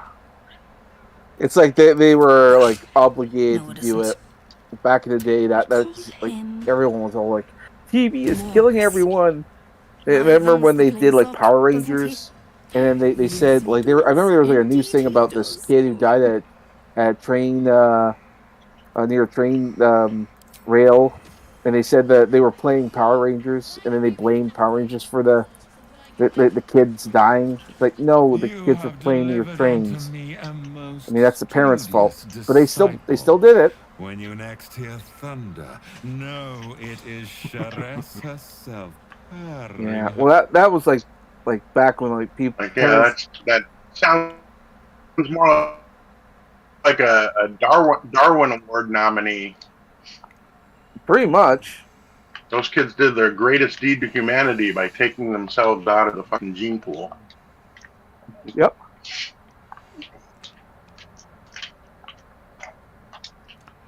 Oh yeah. So what's there's a new Canadian politician who's like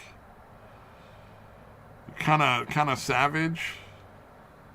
Kinda. I mean, there's like a video going around of him eating an apple and just destroying a fucking reporter.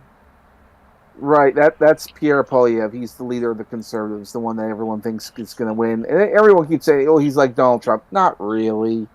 He's like a moderate version. He seems more like a kind of guy who is just like, nah, it's all bullshit. You know, like than to be like on one side or the other, like Trump. Trump's super like, you know, aggressively anti-left now. Like even more than he was before. Like he's super anti-left. This guy is just sort of like, yeah, that's all bullshit. I don't fucking care. Yeah. Well, the whole Apple. Yeah, they're all terrible.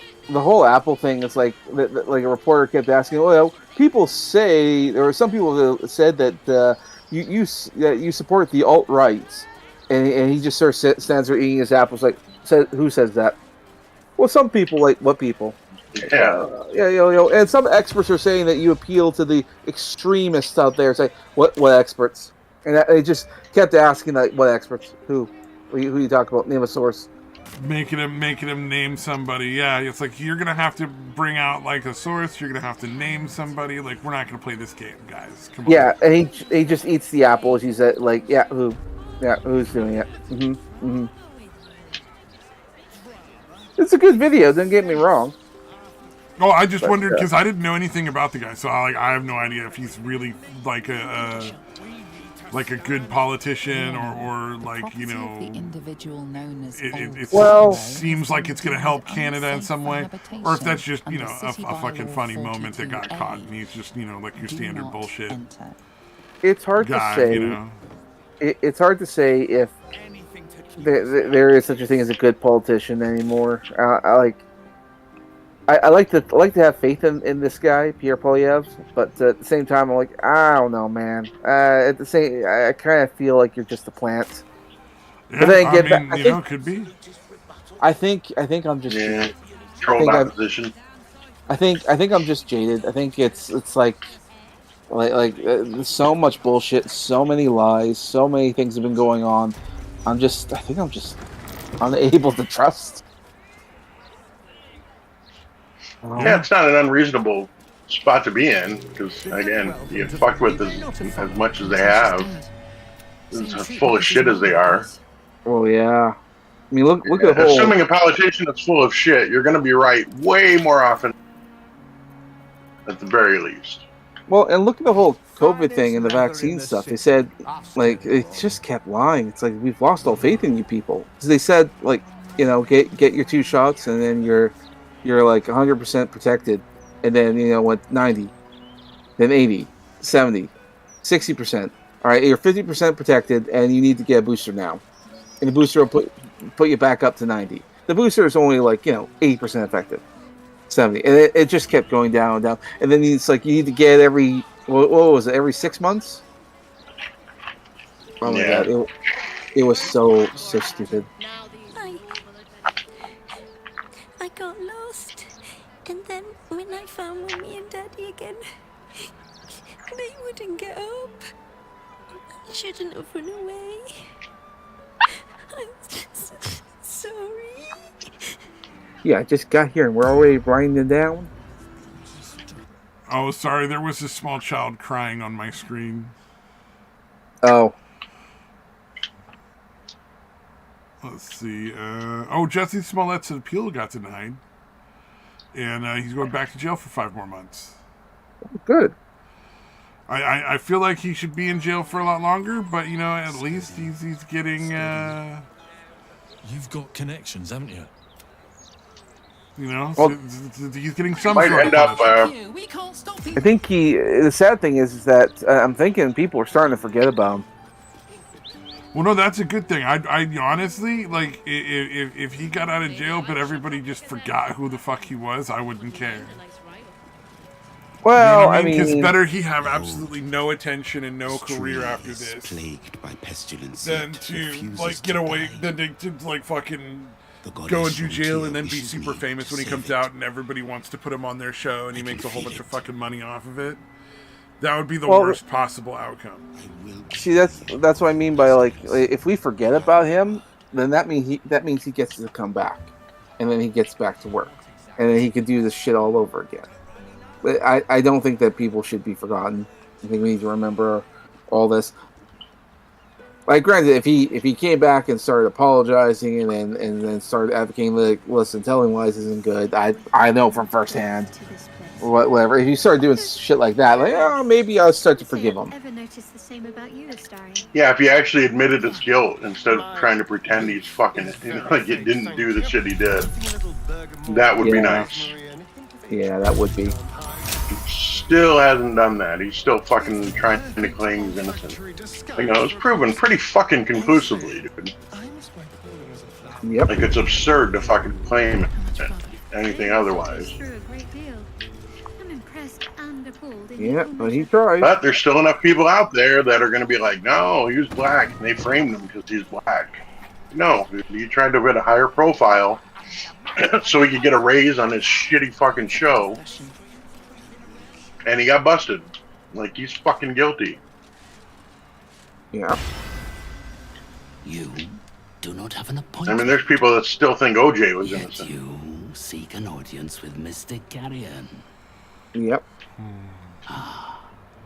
Maybe we'll get lucky and somebody will like take offense and a wanderer, do him in jail. The scent of death. Mm. You are familiar get away with the necromancy of Fae. I have heard the spirits. Yeah, maybe he will actually become suicidal Chatterbox have the power to send a shiver while he's in jail. And the dead. Tell me. I doubt it. He actually ends up getting like bad things happening. No, I'm not putting that in the done slideshow. Oh, that's gnarly. I just moved it to the slideshow thing. So I did that. I was hoping you'd notice right away. Oh yeah, I saw that. It's gnarly. Not again. All right, man. Yeah, no, I erased it from the general one. Put it in the slideshow just to fuck with you. Here, I'll take it out. Oh, and then here's the thing I hear different people's opinions on is the colorblind glasses is apparently like a scam. The things that supposedly such a call it like allow them to see colors. Yeah, apparently that's not really a thing that happens or something. Because gotta say, I have no fucking idea how colorblindness works. Clearly, these are not and whether or not wearing corrective lenses that are tinted or whatever, or shaded or whatever kind of like coating would actually have any effect on that. I have the book will no reveal idea its secrets to you. Until then, they're best left. It seems unlikely, but maybe. But also, the guy who made the video like, was I thought the colorblind, colors and he said that it he was mentioned. like it was total bullshit. He said it didn't do a goddamn thing. Yeah, I kind of figured. Yeah, plus, I mean, nobody's actually completely colorblind. Or, again, if they are, it's exceedingly rare. It's usually like red-green or most common. I think red-green's the most common. The next one is like yellow-blue or something like that. They're not yellow, but whatever it is. But again, it's usually just one or two colors that they can't see. Like what is it? The green ones, like all of them just look brown or something like that. So like I was like purple. I don't think because one of the balloons purple. I'm like I don't think anybody's purple colorblind, but I could be mistaken.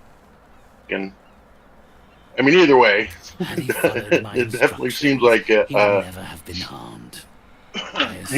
full of shit. Yeah, plus one of the Paul brothers allegedly did, a thing like that, where they got those.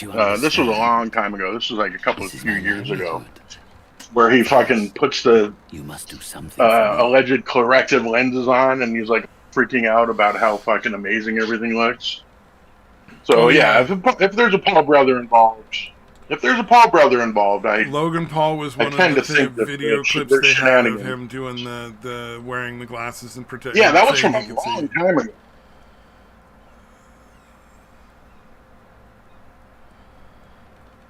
Yeah, that was from a long time ago. Let me see. See if I can find the original. But yeah, because that was definitely a while ago. Let's see. Yeah, he just like had the mouth agape, covering it with his mouth. Oh my god!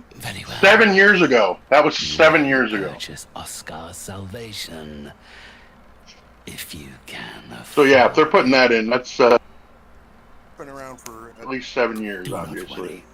It is of an Oh shit! earthly nature. You got He a has fucking not phone gone call. far. But given the sensitive return Thrumbo's body to me. All right. Then I don't know if any of that came through. No, you came through. Because I got a phone call that. All right. Yeah, a fucking phone call came in the middle of that. All right, but yeah. So that's the. Yeah, that look right there.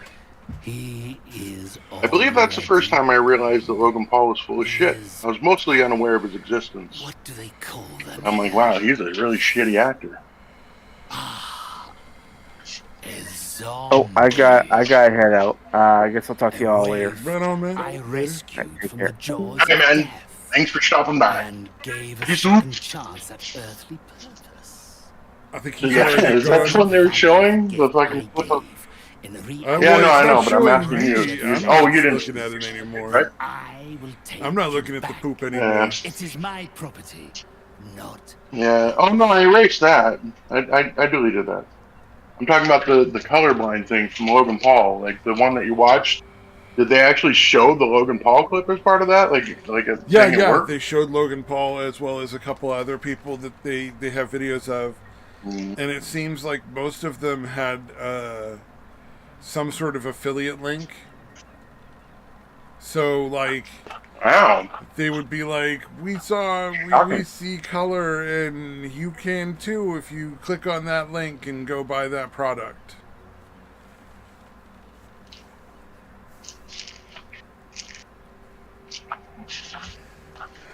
So, I mean, again, the company has the easy excuse of saying, well, they don't work for everyone. But to me, that's like, nah, because, like, if somebody's red-green colorblind and then somebody else is red-green colorblind, it's the same thing. It's not like it's going to be some sort of different reason that one of them is. You know what I mean? You should work on all of them. Yeah. Yeah. So if whatever works on for one person who's Mhm. red-green colorblind should work exactly the same for anyone else who's red-green colorblind. And the other thing is, he worked his color correction, doing color correction and editing. So he's like, yeah, there are colors that I don't see correctly or whatever. He said, but at the end of the day, it's just a mild inconvenience. He's like, I kept doing color correction. I still do it now as my primary source of income, or I think it was his primary source of income or something. But right. like, he still does it, and it's still like, he still is perfectly capable of doing it, being colorblind. And he didn't even know he was colorblind until like in his 20s or 30s. So it's pretty open and shut that it was bullshit to me. But it's just one of those things where, like, I don't know, maybe somebody has more information. You never know. But I'm pretty comfortable calling it a scam. Yeah, that seems like the most likely scenario. Yeah. Oh.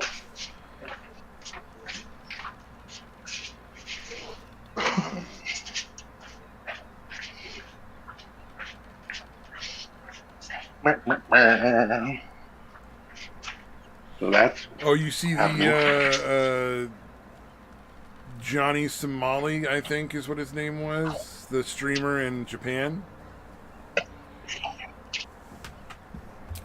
Oh yeah. There been an update? So one of the other guys got arrested with him is out. Is me.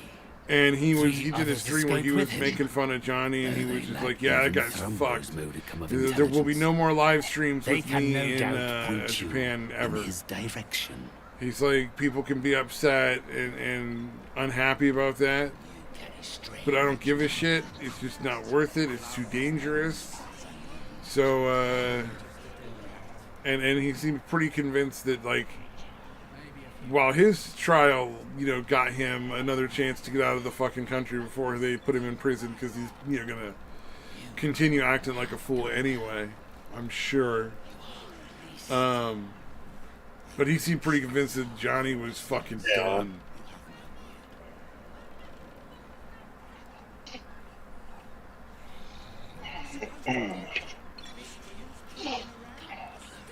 Yeah.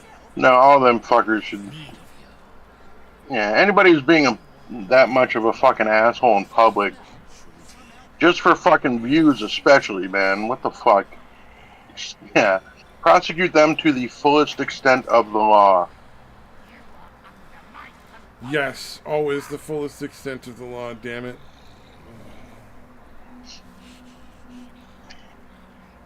I don't know, that whole... If you're harassing people in public just to try to get fucking payment. Yeah. Yeah, the live streamers are the worst.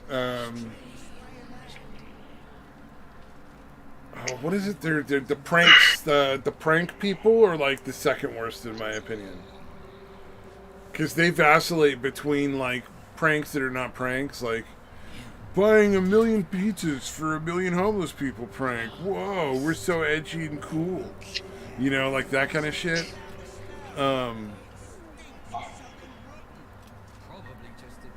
And then there's the like, just put a real cactus. No, put a real damn it, my brain short-circuited. Cactus? Yeah, I don't know where cactus came from. That's nothing to do with my game. Nothing to do with anything I was talking about. It's fucking. I'm in Arizona. That's close enough, I guess. Yeah, we have cactus here. Oh, there was. Oh no, that was the plastic surgery from Tucson.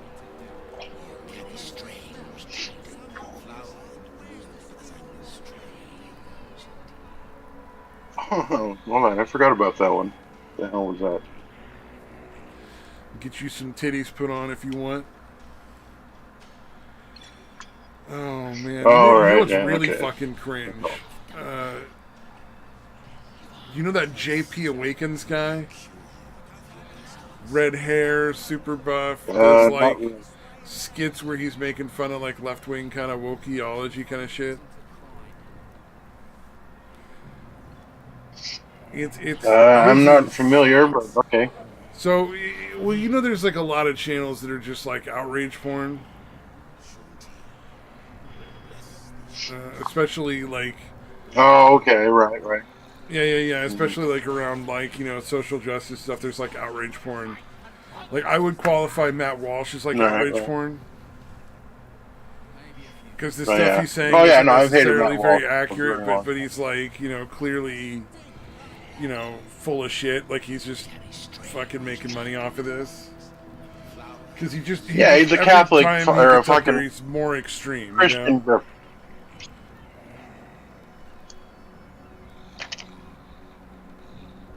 Yeah, no, I checked after Bureau basically referred to Jesus as a common street criminal that got crucified for his trouble or whatever. Wow. Matt Walsh works at the Daily Wire. Right, okay, if you're actually like this fucking super Christian guy, I don't see how you could keep working for someone that said that about the person that you view as your Lord and Savior. Yeah, I But he don't. actually like tried to downplay it. Like, I don't know. Maybe that's just me, but I just feel like if that doesn't make you quit, Nothing I don't will. know. Maybe again, maybe that's just me. Well, yeah. I mean, I don't know. Is that a shitty take? Am I being too hard on the guy? No, I I don't agree. know. Again, it's different. Gold. Yeah, if you're super Christian guy and your boss says something like that, I feel like you can't keep working for him. Well, maybe again, I couldn't, but yeah, again, I'm too harsh on the fucking asshole. But yeah, that was years ago, so I've been on to Matt Walsh's bullshit for a while. Yeah.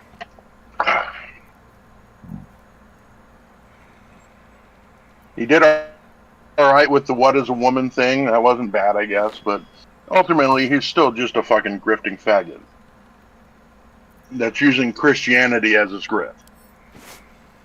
True. Cannot argue with that. So yeah, anybody at the Daily Wire don't really trust.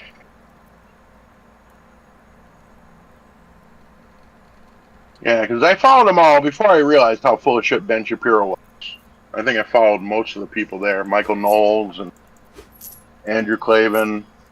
Yeah, they're all right. But again, if you're claiming to be a hardcore Christian, I just don't see how you could fucking be okay with your boss referring to your Lord and Savior like that.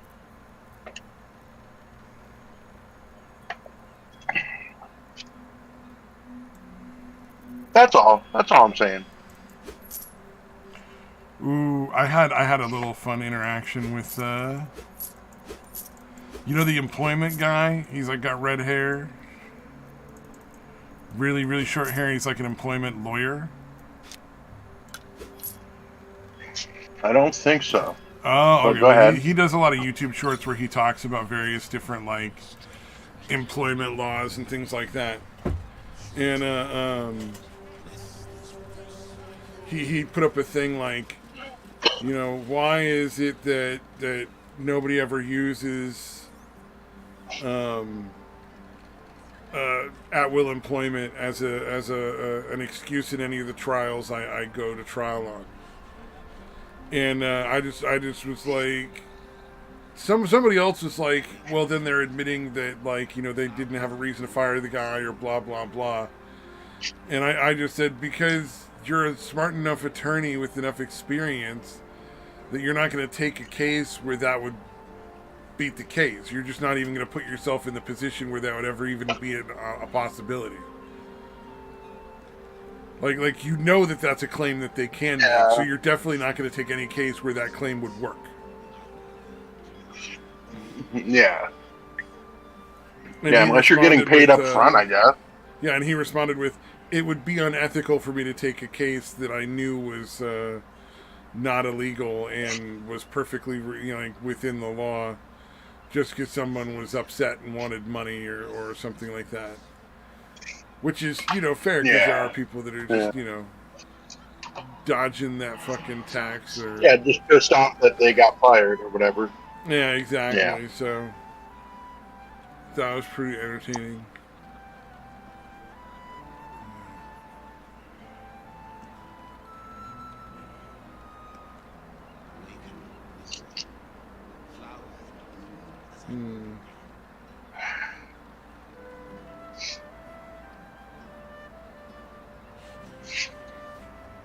Yeah. I'm looking to see if there's anything else going on here. Oh, yeah. You notice that they're trying to fucking shut down China's travel right now, and the fucking left is stopping them again. Oh, the white lung thing? There's a white lung pneumonia in China that's spreading really, really badly. So it looks like they're already trying to prep a new pandemic, because lo and behold, guess what's coming up? Can't let people vote.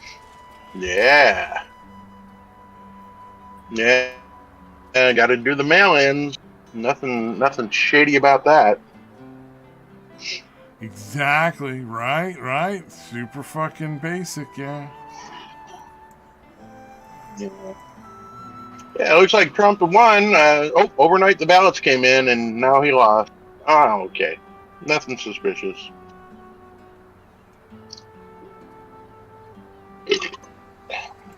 Yep. So that's my Yeah, dude. theory is. Yeah, I remember the. I remember. Yeah, that's what they're going for. Yeah. Yeah. Yeah. Yeah. Well, dude, I remember the last time when there was like a press conference and they were talking about the results of the mail-in shit, and they're like, "Yeah, it looks like there was like 63,000 votes, mail-in votes for Biden, and like 5,000 for Trump, or maybe even less than that. It was like 10%. It was like 90-10, and everybody heard the numbers, and everybody was at how absurd it was. Like everybody in the room started laughing when they heard that, like involuntary laughter, how ridiculous the split was, and yet nothing was really done about it. So why not? Why not pull up manufacture another scenario where the same thing happens? Yep. I mean, it worked the first time. Why wouldn't they keep doing it? Yeah.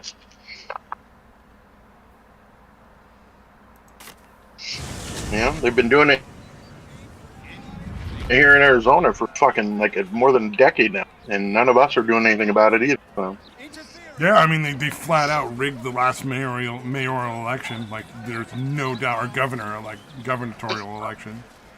Like, there's no questioning that at all. Like, Yeah, well, they did even, it over the really a debate there to be had, much less. Well, the previous 3 Senate elections were pretty obviously fucking stolen too.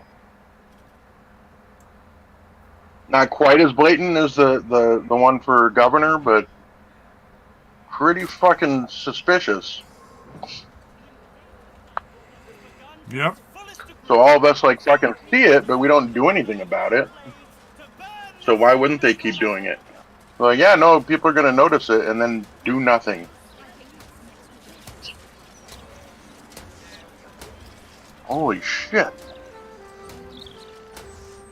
Yeah. Sorry, I just saw a video of the gruesome deaths of the prophets. So I guess like prophets of, biblical shit. They really saw them in half, like up the middle? Jesus Christ. Sorry, I didn't mean to. That wasn't a pun. That was just a natural exclamation that I went with. Jesus Christ. Holy shit. Yep, even that. God damn it, I can't help myself. What was the other one? Oh, did you see the movie that the Daily Wire fucking grifters put out? The Lady Ballers? Lady Ballers? What? Yeah, because you know how they did the Snow White thing with, Ben's female clone or whatever? They were doing the Snow White movie. They're doing the Snow White movie. They haven't finished it yet. From the Gazette.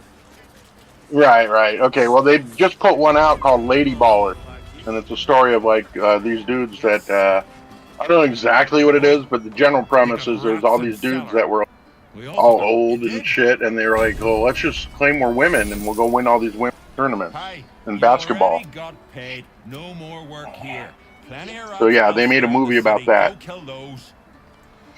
All right. Yeah. Murderers.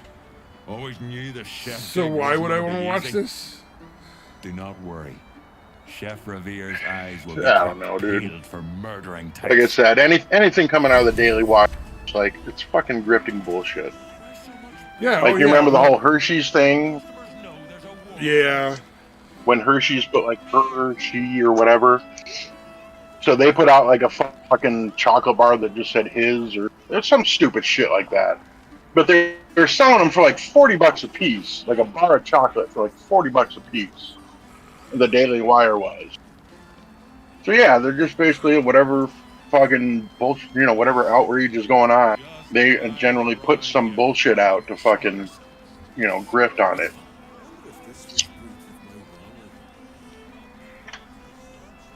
kill them all. Wait, maybe that's too unreasonable.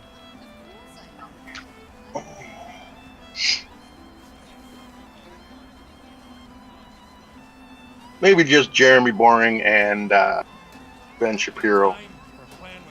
Well, you know, Ben Shapiro, you know, like you said, you know, it's obvious he's just in there to make money. He's a fucking, what do you call it? He's definitely pro-Israel, yeah. Well, he seems to be Jews first. Oh, there's a term for it. Like, because all the stuff he talks about is always bad. Yeah, like a doomsday fucking grifter. Yeah, like thing. outrage porn. It's outrage porn. Yeah. It's like, oh, everybody wants to be mad, so they want to watch this shit and be outraged. Back again. The rats are dead.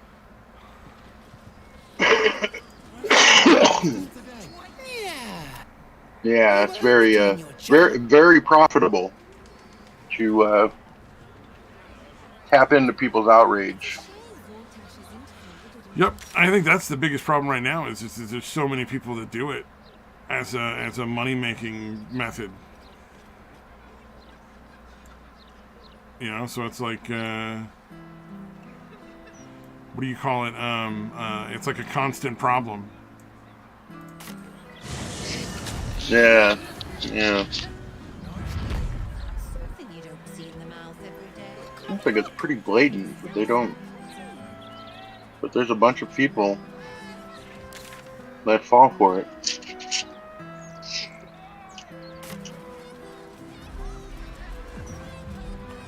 Always have been, always will be. Indeed.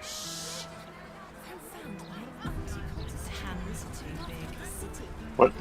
No. There's a shooting at UNLV apparently? When the fuck did that happen? Oh, did not know. Hopefully, I'm just saying something. Apparently, LeBron James is bemoaning the Second Amendment because the fucking shooting happened. Oh, I guess that's his choice. Yeah. No, he's a fucking idiot, dude. No, I know. I don't know why anybody bothers listening to him. Yeah, great basketball player. I'm not going to take that from him. He's definitely one of the great. He's a complete fucking moron when it comes to anything else. And I'm still not 100% convinced that he's actually literate, that he can actually read.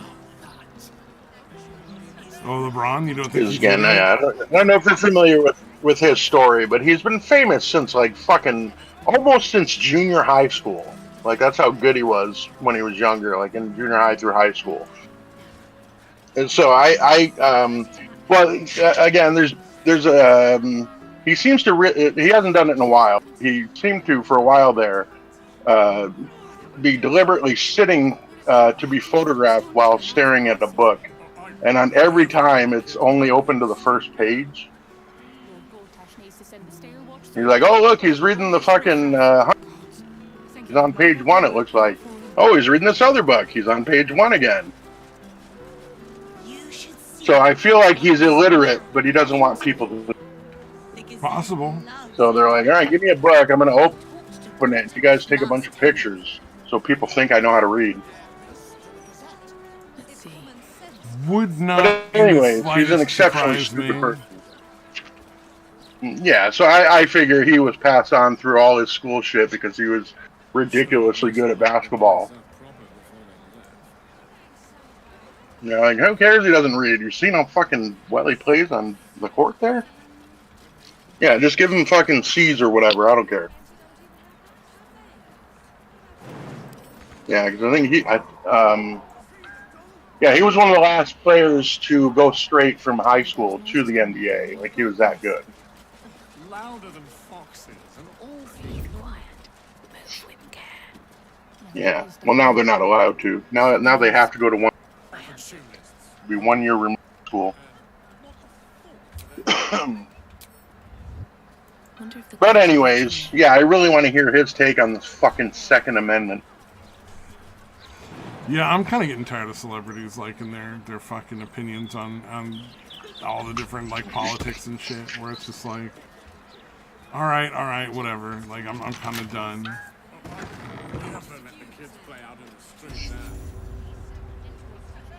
Yeah, and there's the occasional ones that actually have some kind of like fucking nuanced takes on shit, but a vast majority of them are just fucking morons, dude, and clueless. Like I said, anyone in the entertainment sphere, and I include sports in that, they haven't really lived a normal life. They just don't have a normal the perception of the average human being. So yeah, I generally do not want to hear their and I don't know why anybody listens to any of them. It looks like at least 3 killed, suspect dead. UNLV shooting, victims identified. Did anybody report that it was Sam Hyde? Has anyone reported that Sam Hyde is a UNLV shooter? Oh. There's usually at least on one. Yeah. It worked for a shockingly long period of time, dude. I think they might. The media outlets are finally wise to it. Like, unless the police come out and say it was Sam Hyde definitively, do not report that the shooter was Sam Hyde.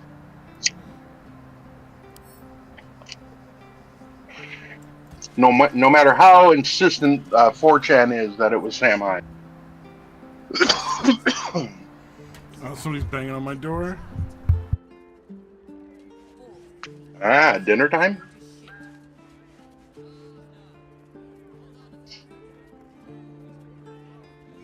All right. I had a list. Was a professor? What? Got a job at school.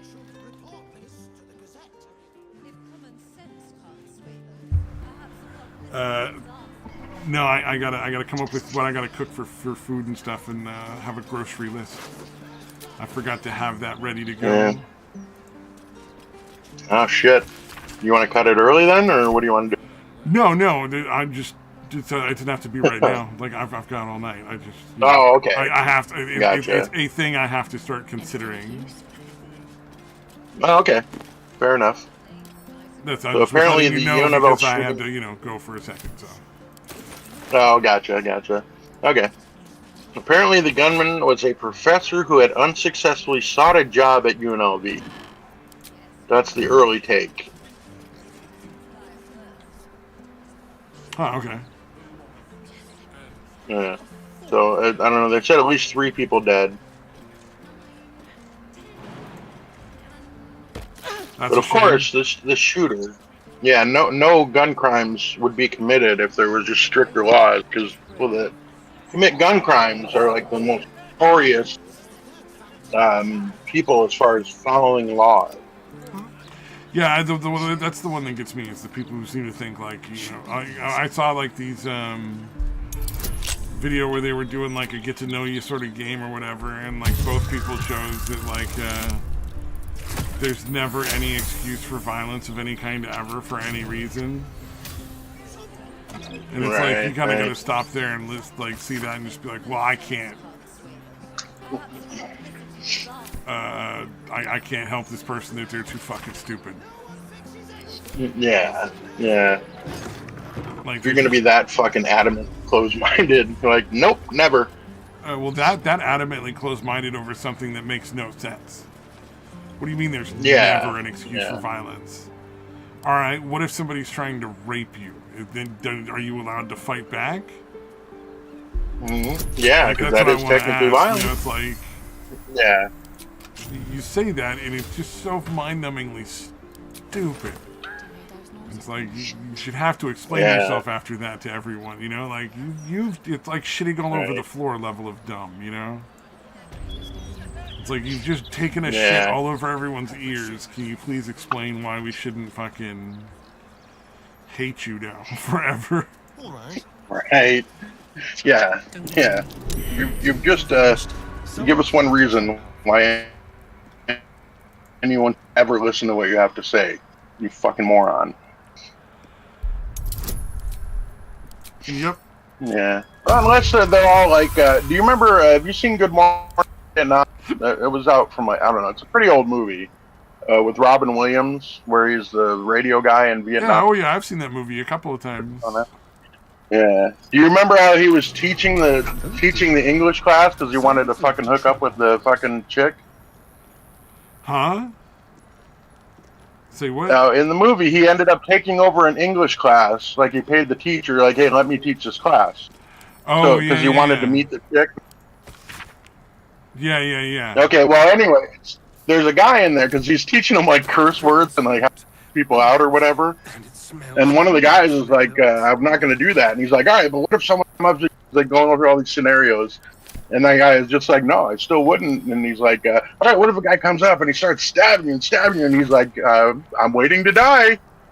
So unless they actually have an attitude like that guy, which I don't think they would, anybody claiming that there's no reason for violence is pretty fucking stupid. Yeah, it's one of my least favorite things that people like lay claim to. Yeah, just a complete lack of fucking common sense or fucking pragmatism, dude.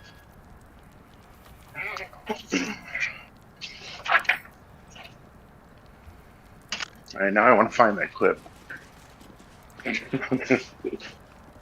Alright, and I'm gonna switch out my Bluetooth headsets. Charge this one.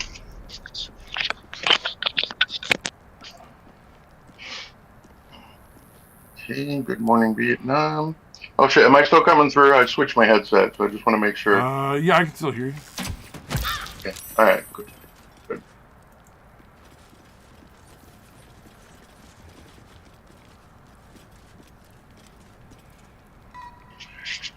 All right.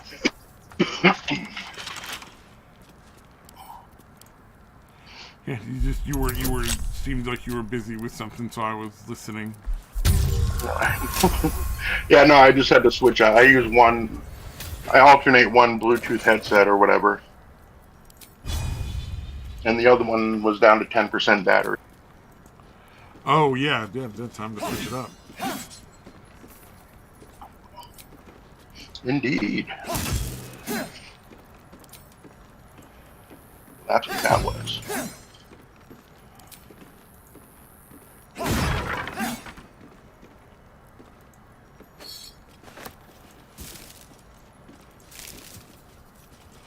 Alright, let's see. Is there anything else? Stupid talks about the rideshare apps. Everybody's surprised that now that they've basically put like taxi drivers almost out of business, that they right. are raising their prices astronomically high now. Like, what a surprise! Regular taxis? Who could have seen that coming? Oh, okay. Okay, I got that. That the rideshare they've got a apps monopoly now, suddenly so why not all their raise prices? Yeah. It's very obnoxious. Shocking. Stunning, right? I mean, who could have seen it coming? Did you see that coming? I can't imagine anybody saw that coming. Yeah, you'd think they'd just keep the prices the same, dude, even though there's no competition. Yep, you'd think. You'd be wrong, though.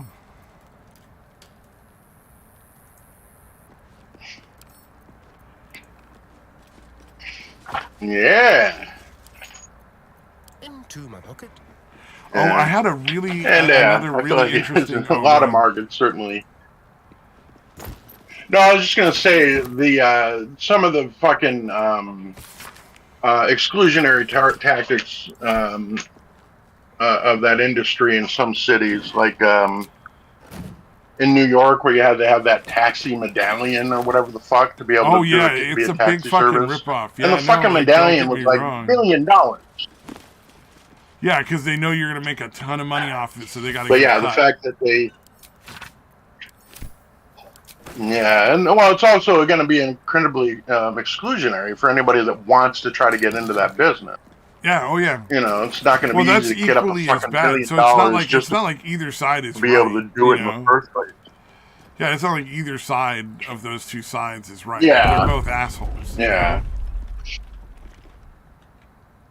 You know? Yeah. Yeah. Yeah, the fact that they're like, oh no, now we can make so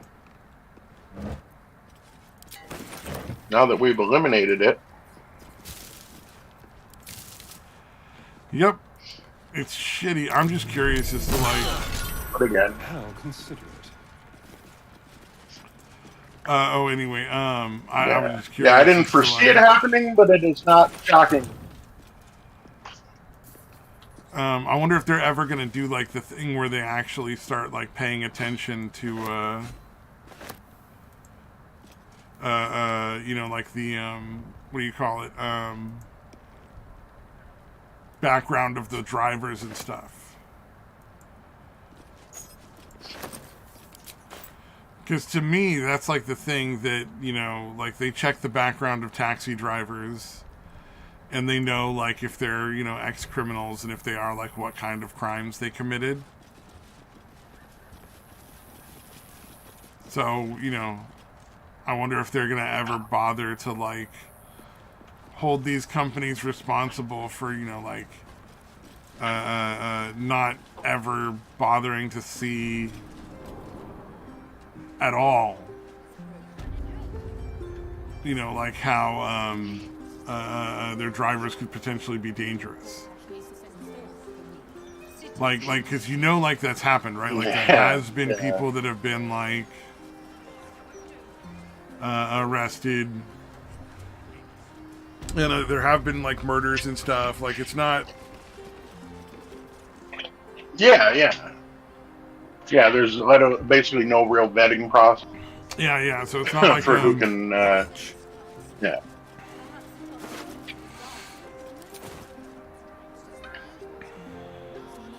Yeah, not surprising that there would be some fucked up people. Yeah.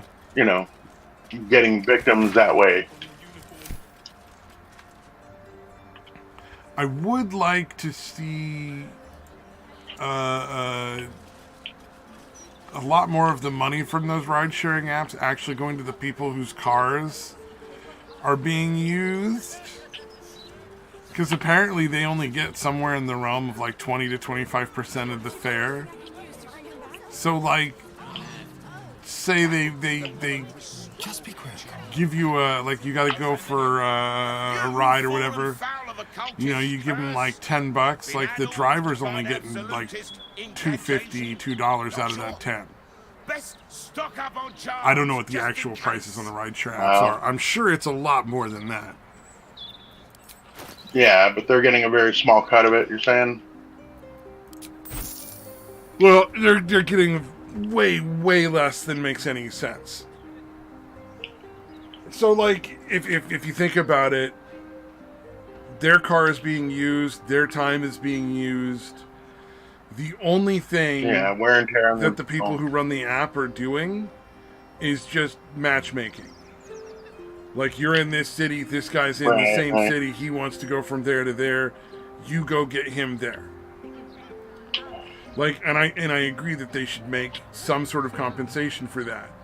But if there's like, say it's a $10 ride, I think $1 should go to the people who made the app, and then $9 should go to the driver.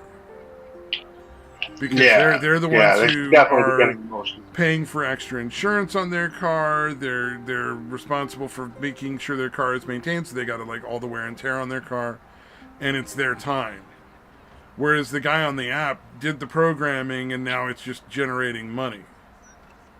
You know, like it's not like they're active. They're not doing anything for anyone. They're not like helping the drivers. They're not helping the passengers. They're kind of just like lumps on a fucking log. Yeah. Taking way too much of a cut. Yeah.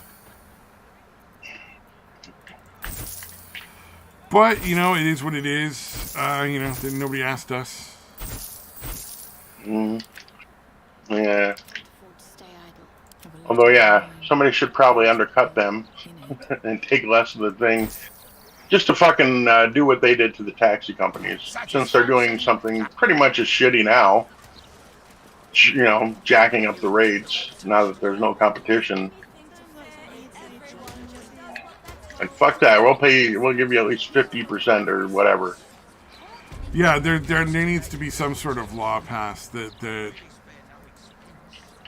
basically like sets down like, all right, cool, you want to do these sort of things where you're matchmaking jobs where you're letting somebody like sleep in somebody else's house and their house is up for thing, but you're taking the lion's share of the profit. Like, it's a problem.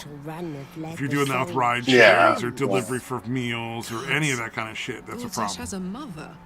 I assumed he sprang fully formed from a lich's arse crack or something.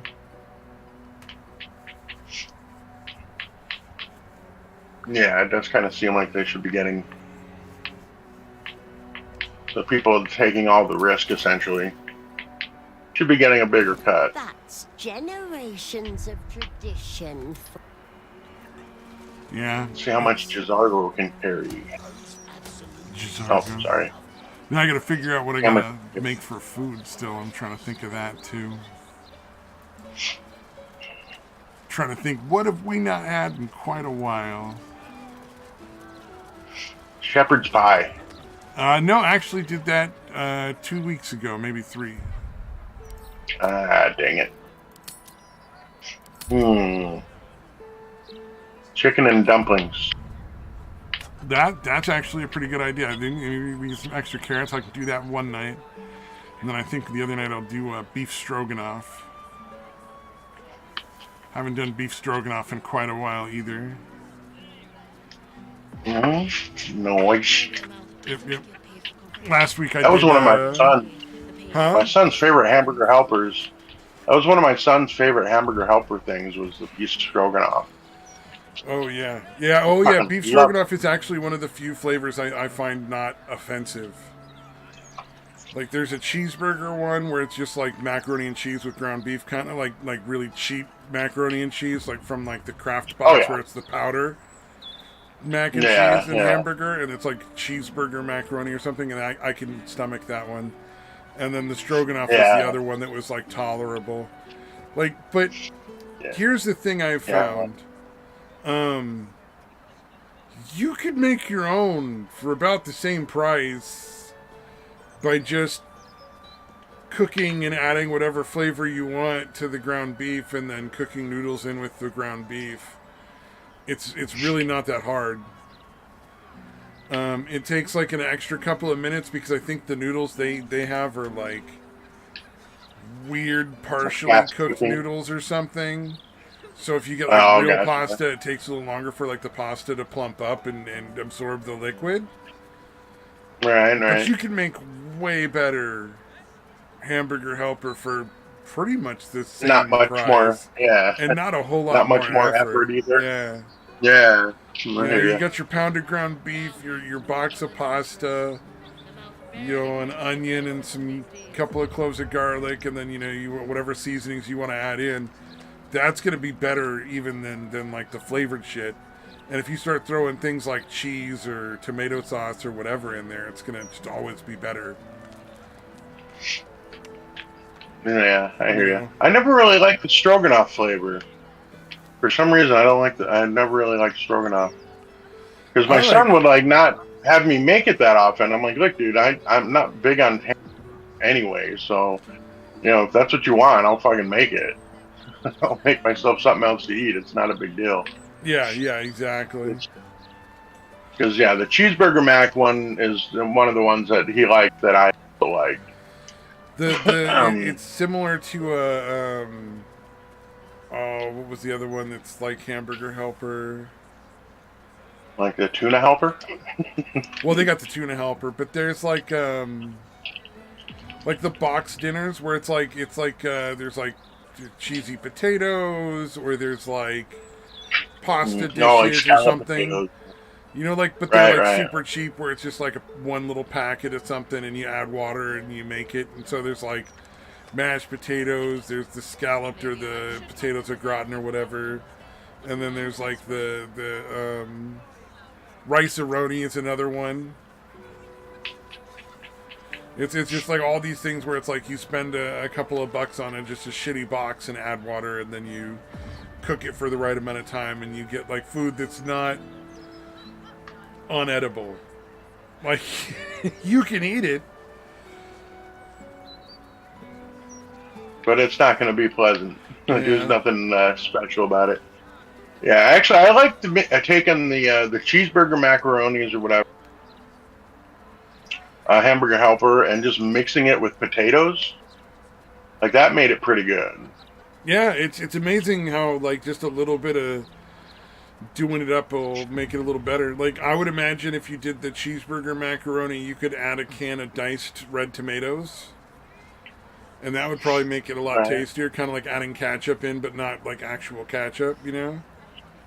Right. Little tomato flavor would go there, and it'd be about the same texture as everything else. So I don't think it would, offend anyone. Yeah, but no, just literally just taking potatoes, hamburger, mixing it all up.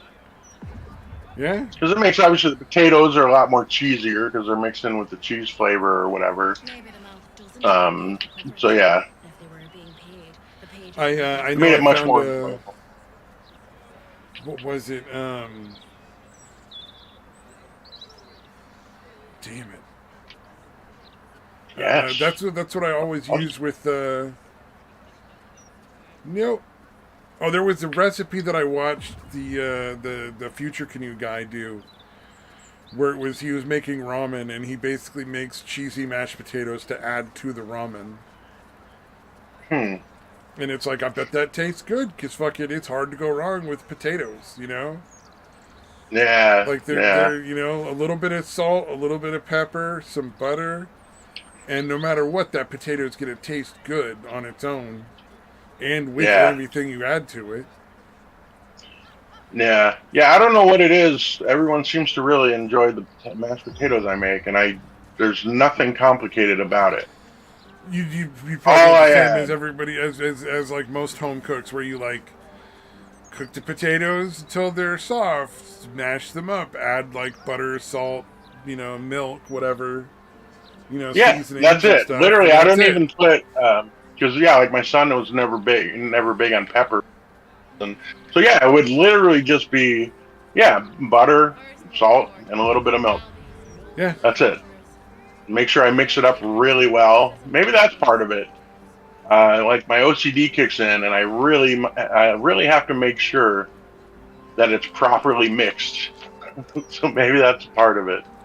Well, you probably do it similarly level of mix that we do. We whip them with beaters. Just a hand mixer.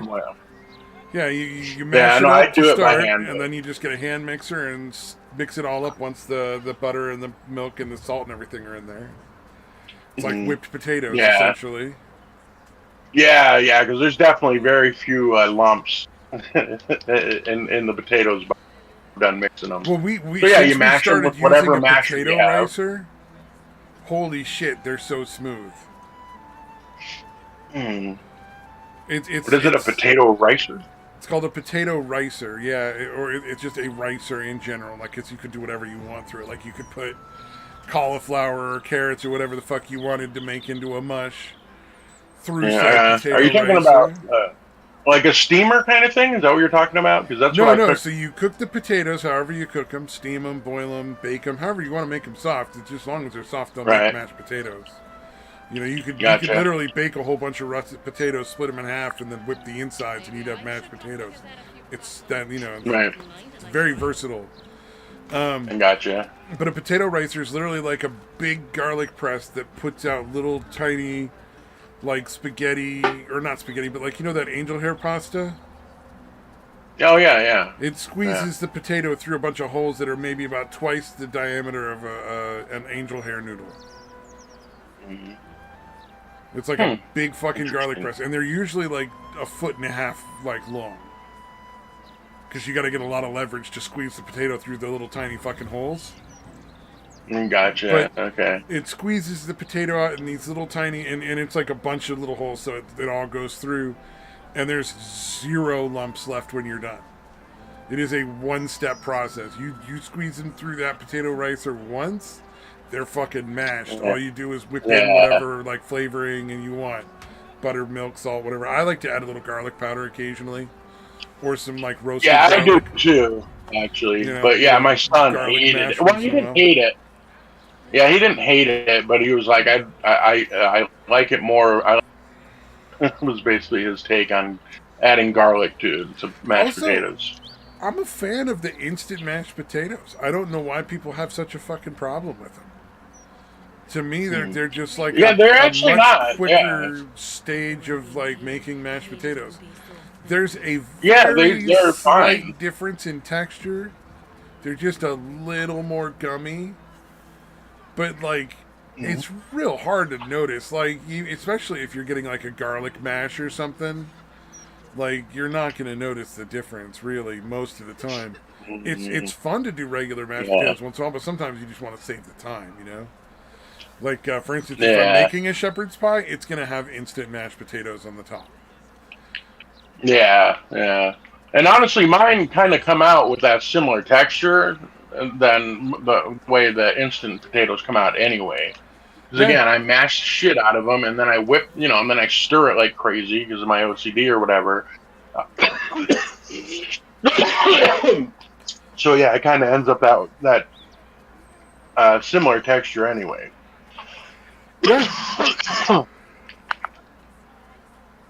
Yeah. But yeah, my ex for some reason would always have me make potato, even if it was instant. She's like, no, they're better when you make it. And basically, all of that I did different was not be lazy, and make sure that I stirred it properly enough. That's the only thing. Oh yeah, you put in the effort to mix it up, Yeah. Yeah. It's hard to go wrong. Yeah, and it's not like it's not like I sit there and mix it for a fucking hour or something. You know what I mean? It's like 5 minutes, maybe. Even mixing by hand, it's like maybe 4 or 5 minutes. And probably more like 2 or 3. Yeah. It does not take much more effort to, have them come out better. It's maybe it's keeping them warm. Yeah. A lot of people serve cold potatoes with was... shit because they'll have the potatoes done way before anything else. Yeah. Oh yeah. No. If it's done that much earlier, putting them like in the microwave or something, but just in the microwave with like a plate over the top, so the heat's staying in there. And if not, I'll fucking heat them back up if I have to. Oh. But yeah, you can also we do time like depending on if you're using your oven or not. There's usually a keep warm function on an oven. So if your potatoes are in like a glass bowl, like you can just put the whole thing in the oven on keep warm, and it'll keep it warm. Yeah. But again, I try to time it to where by the time it should all be pretty goddamn close to the same time. Yeah. Oh yeah, well it should be. Yeah, like that's the general goal I always aim for. But yeah. So it's usually like you got potatoes cooking. Like if I'm making like just steak and potatoes or something, yeah, the potatoes are cooking, and I'm waiting until like maybe 10 minutes to cook the steak. The steak does not take long to cook, especially if you're doing the proper medium rare. That should be like, I don't know. Should be the law, probably. Because that's the best, in my opinion. So maybe having be a law might be a little extreme. But I don't understand making a well-done steak. It probably depends on what you're going to use the steak for. Yeah, to eat. Yeah. I'm going to cut it up into pieces and put it in my mouth. I'm not doing anything else with it.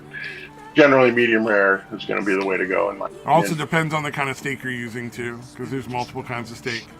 For instance, if I'm doing a Philly cheesesteak, it's probably not going to be rare. Because then it'll be I'm just talking about making a steak and eating. Oh, okay. Well, I Just- like because yeah. I make steaks and eat them all the time, but like there's different like uses for like different cuts of steak. You know what I mean? Like, because Yeah. there's Yeah. your standard like what do you call it? Like your ribeye, right? Yeah. And then there's like, you know, your New York steak, your filet mignon, there's just flank steak. Like it just depends on what kind of steak you're making and what it's for. Like that's the difference, for, in my opinion at least. Because like a flank Yeah. steak When I is say not one you want rare. when I say making a steak, I'm generally talking about just eating it as a steak, not making it into a Philly cheesesteak or any of the. Okay, yeah. If I'm eating it just a regular, just a steak on its own, like a ribeye, yeah, I want it rare for sure. I want it to take a swing at me when I try to get the first bite. I gotta like dodge in there and get that first bite before it can fucking get away. Yeah. Yeah. Keep it as fresh as possible. Yeah. Eat that motherfucker alive. I love that shit. Yeah, rare is 100%. Yeah, medium rare. I don't know, rare is I've eaten good, but I don't know. The medium rare is my preferred. Medium rare is what I will get, or how I will cook it, depending on where I'm getting it from. So if it's a really shitty steak, I might go medium rare just to be on the safe side. If it's a I don't shitty trust restaurant, like I'm at a Caro's, yeah, I'm getting medium rare. You know what I mean? Like I'm not gonna get a rare at a Caro's or like a fucking Denny's. You know what I mean? Like that's just not smart. Yeah, I'm not, honestly, I don't trust anybody that's handling the steak, even if it's a fucking, a butcher with a fucking sterling reputation. I'm still like, I don't trust you either. I'm cooking it medium rare. Oh, if I go to like one of those really like genuinely really really good steakhouses, I'll definitely get it rare because it makes a difference and it will be a lot better. You know what I mean? And should probably trust. I should probably trust at least those types. And I don't mean good steakhouse based on how much it costs. I mean based on you've been there before and you know it's got quality food and you don't have to like stress over. You know what I mean? Like if you know a place and you're like, oh yeah, they do, like that's the local restaurant. They actually get really good meat and they treat it well and it's not like dangerous to order it rare. Yeah, like they have the reputation, or they're going to do it right. They're not doing weird shit with the meat, like leaving it setting out or anything like that. Well, they're not leaving it sitting out more than they should or whatever, because you want a steak to be room temperature before you cook it. Right. But you know that they're not the kind of place where they put out like 10 steaks and they served 9 and they have 1 left out, so they're just going to let it sit for, they let it sit out for too long and now they're just going to let it sit in the fridge and then serve it anyway the next day. You know what I mean? Like they're going to throw away the steak that's gone bad on the counter sitting out. Or they're not going to let it sit out that long and put it away before that happens or something. Like, sure, yeah. But, like, yeah, there's a lot of those places where, like, yeah, no, I wouldn't trust it. I might even go medium in some situations. Yeah, if you're getting a steak from, like, I think it's pointless to order steak from any place that's, for the most part, like, you're not going to go to a Denny's or a fucking IHOP and order a fucking steak. Or I wouldn't. I don't know. So anytime we went to a restaurant, if there was a steak option, he was going to have a steak. Wow. So that's what I'm basing it on. I wouldn't order a steak at like a Denny's or like a chain restaurant. Yeah. No, I take that back. I did once. I ordered a ribeye from, I think it's BJ's. I think it's a chain, like BJ's, like diner or whatever.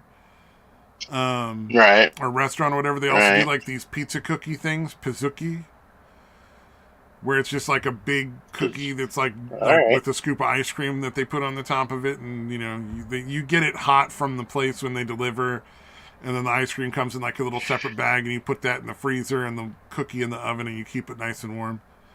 It's kind of a nice little treat. That's the only thing they do good. So I don't know why I thought it was a good idea to order a steak from them, but I did, and it was definitely like reinforced to me that like, yeah, I'd rather just cook my own steak.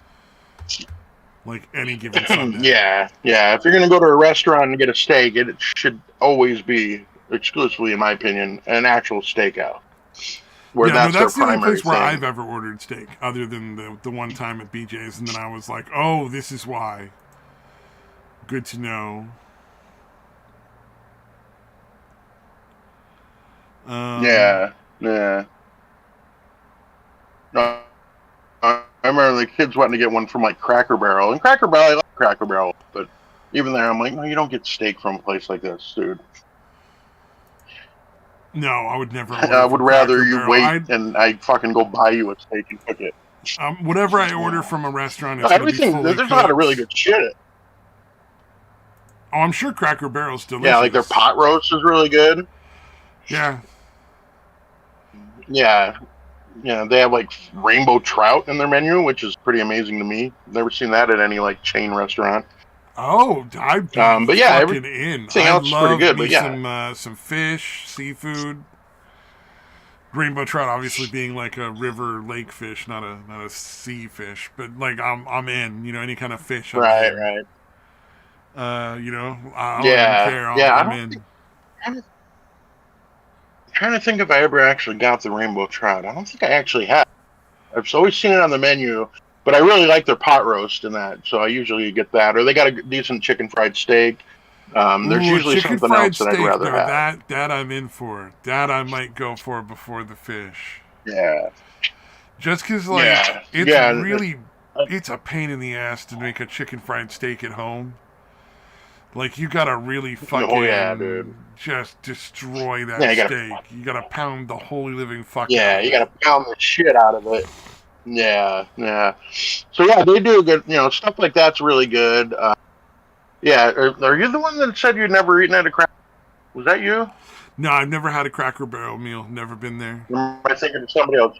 Okay. Yeah, if you ever get around one, dude, give it a shot again. Like I said, I don't even know if they have any of them around me. Good. They gotta have them. Well, yeah, maybe not really close. I mean, there's certainly ones in Northern California. I shouldn't say that. But they're nationally chains. It up now. There's one in my. Yeah, there's one in my shitty little town, dude. Now. Maybe not. I punched in my zip code and it just says none nearby.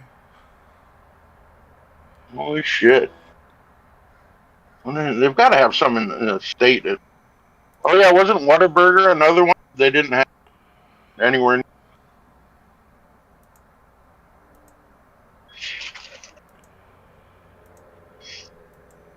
I like Whataburger. Yeah, there's no Whataburger anywhere near me. That's crazy. Browse by state. I know they have them in California. Yeah, California. Oh wait, here we go. California. So Sacramento, Santa Maria, and Victorville. God, those are all kind of far away. Yeah, it's crazy. I don't know that I would go. Yeah, because again, wait a minute. We might have stopped for a meal at one when we came back from one of the Ren fairs one time. Because the Renaissance fair that we used to go to, like when you go, was up around Sacramento. And I remember we stopped at like some funky restaurants, and I think Cracker Barrel might have been one of them at some point. When I was a little kid. Well, when you first go in, it's like really count, but no, technically I have been there. Right. Yeah. Well, yeah. When you first go into it, it's basically like an old timey kind of setup. Yeah. So you go through that to get. So they sell a bunch of old timey candy. Well, this would have all been in like the late '80s, mid to the mid '90s, like that time period. Yeah. So I don't know. It's been a while. But if you find yourself near one, I recommend giving it a shot. If I'm ever looking for a restaurant to eat in, my problem is, I have yet to go to a restaurant that cooks food as good as what I make. So like, I'm fine with having something like fast food or something once in a while, just because I don't have to cook it. But like, frankly, I cook food that's way better. Why would I ever want to eat for fucking like $50 a fucking chicken dish or something? Do I really need like the chicken Alfredo from fucking what's that shitty Olive Garden? You know? Yeah. Or would I rather just Olive Garden is make vastly that shit overrated. myself at home and enjoy it way more for way less money? You know, like I'm going for the chicken Yeah, Alfredo I Olive make at Garden the fucking house. sucks, dude. I think if I were going to go to a I don't restaurant, think I've I would ever probably try to chosen. avoid most chains, if at all possible. Yeah, I don't think I've ever. And yeah, I've eaten several occasions, but it was never my choice. I never said yes. Let's do Olive Garden. I'm like, all right, I Well, guess. Olive You Garden guys is sure similar. that's where you It's want to similar go? to like the other chain restaurants in that 90% of their menu is shit that they get frozen, delivered, and just heat up in the back. That's most chain restaurants are not cooking your food fresh. Most of them are just getting like a step above our typical frozen TV dinner shit that we used to get when we were kids.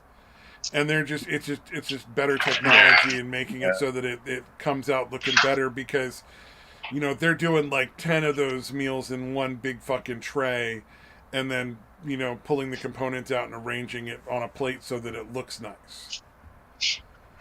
You know? So. Yeah, most of it's, yeah.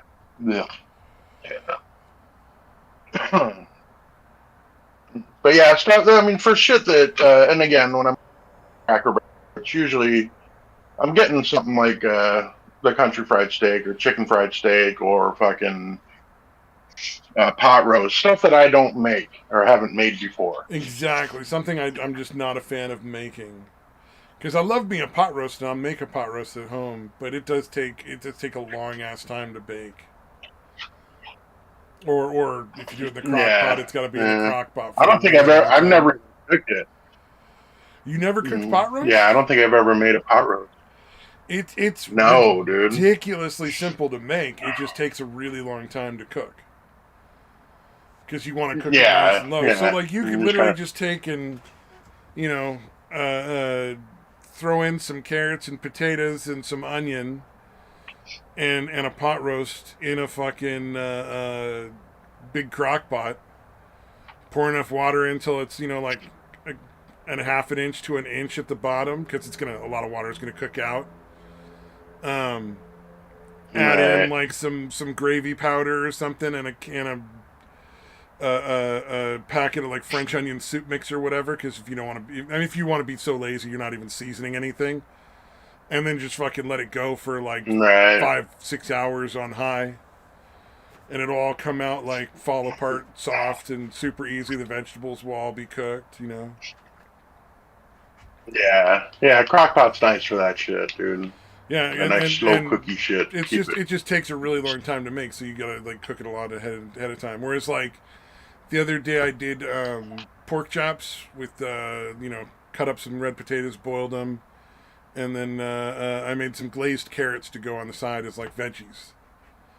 And it took like 20-30 minutes to get it all together and cooked and ready to eat, you know? So it was like didn't really take a long time because, you know, pork chops cook so fast anyway. So, you know, you just get everything else started, start cooking the pork chops. By the time the pork chops are done, the potatoes are soft, the carrots are nice and glazed.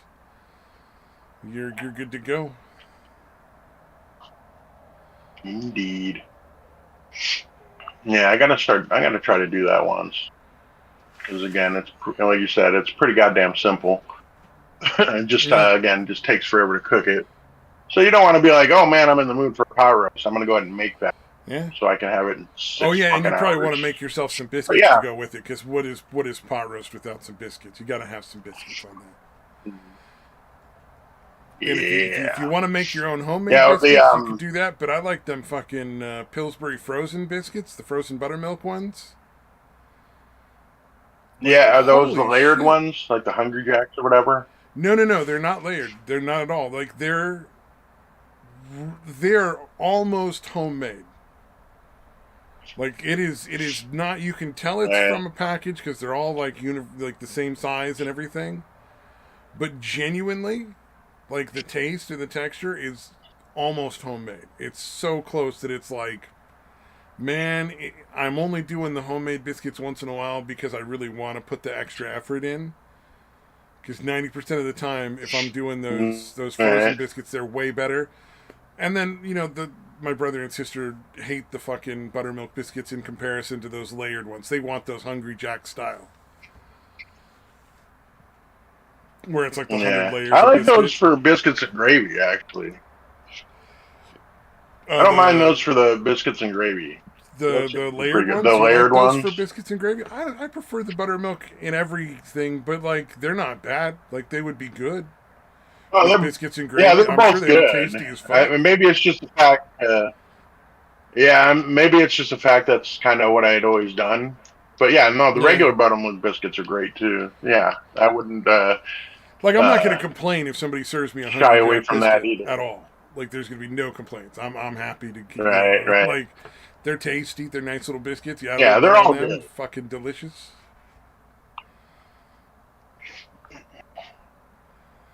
That's how my brother did. Yeah, either way, a budget version of chicken and dumplings. He had a cookbook where it was like meals that are like 5 ingredients or whatever. You know, like 5 ingredient meals. So there'd be like chicken broth, some sort of like seasoning and carrots, and then you take the canned biscuits and cut them into triangles and just throw them all over the top to cook while the other stuff is cooking in the bottom for your chicken and dumplings. Right. So, the nice thing about all those different kinds of stuff is there's a incredibly versatile for like use for like those canned biscuits or the frozen biscuits or whatever. One of the fun ones you can do with the frozen biscuits is they're actually meant to not be spaced out on the pan. Mm-hmm. So what you're supposed to do is put it so that they're all touching each other, and it bakes in one big lump, and then you pull the biscuits apart. It's really fun. Where you pull the biscuits apart and they all like pull apart. Yeah, I think the main reason I like the layered one. Right. Yeah. I think the main reason I like the layered because it's easier to cut it and get them and cut in half. Or like you just rip them in half instead of having to like cut them. Oh. I think that's the only main reason I like. Because I always split them open. When I get biscuits and gravy, I'm always cutting them, splitting them in half and covering them with gravy or whatever. Yeah, you always got to cut the biscuit. So yeah, I think that's why I prefer those. You're not a savage with the biscuit left in one whole piece. That'd be weird. But I know for like beef stew, like I'm good either way. Like either set of biscuit works perfectly with that meal. I'll take the layered one or the buttermilk, either one, because the layered one you can pull it apart and like just do one layer at a time, dip it into your stew and eat it, and it's very fun. But for Thanksgiving it has to be the layered. Oh fuck! I got a. All right, gotcha. Because we do every year. Since I was a little kid, we take a bundt pan and we make a ring of those biscuits in the bundt pan, and then just cover them in like melted butter and poppy seeds, and bake that shit in the oven till it comes up in a biscuit ring that you pull apart and serve yourself from. And it's fucking amazing. It's so good. Especially with all that extra butter. I mean, how are you going to not end up good? And it looks so cool because it pops out this super dark brown, like, poppy seeds on the top and the butter melted in. Oh, man. It's so good. Yeah. Oh, I just got the spiral cut ham was on sale super cheap. It was like 60% off or some crazy shit. Nice. So it was like $20 for like a huge fucking spiral cut ham. So obviously I'm making like I love ham on. Yeah. But I'll usually, as soon as I'm sick of the with a shitload of ham because I haven't eaten maybe half of the actual ham on the thing. Yeah. So yeah, a nice ham bone soup with like way too much ham. and not way too much. A lot of ham. And yeah, that comes I out was pretty like, good. too much. What do you mean? Yeah, I know. I like a split pea I soup. said it out loud, and I'm like, what the fuck is that? I like to do that with a split pea soup. Nice. With the split peas and the ham and the carrots. That's really good. But my brother's allergic to peas, so we don't do that very often. And now we don't do a very big batch when we do. Recently, I've been trying different kinds of beans. So I'll make like a ham bone soup, and I'll do like carrots, and then I'll just do like, I tried it once with lentils, and nobody really went for it. I thought it was delicious, but then like, the amount of gas you get from lentils is fucking insane. I'm assuming unless you eat them all the time. No. It was like for 2 days. Oh, it was uncomfortable and bloating and gross. Everybody was not happy with me at that point. Or like little white beans or lima beans or whatever kind of beans. You try different kind of beans each time. But I think I might do one where it's just like carrots and potato, make it like a stew, but with the ham bone stock.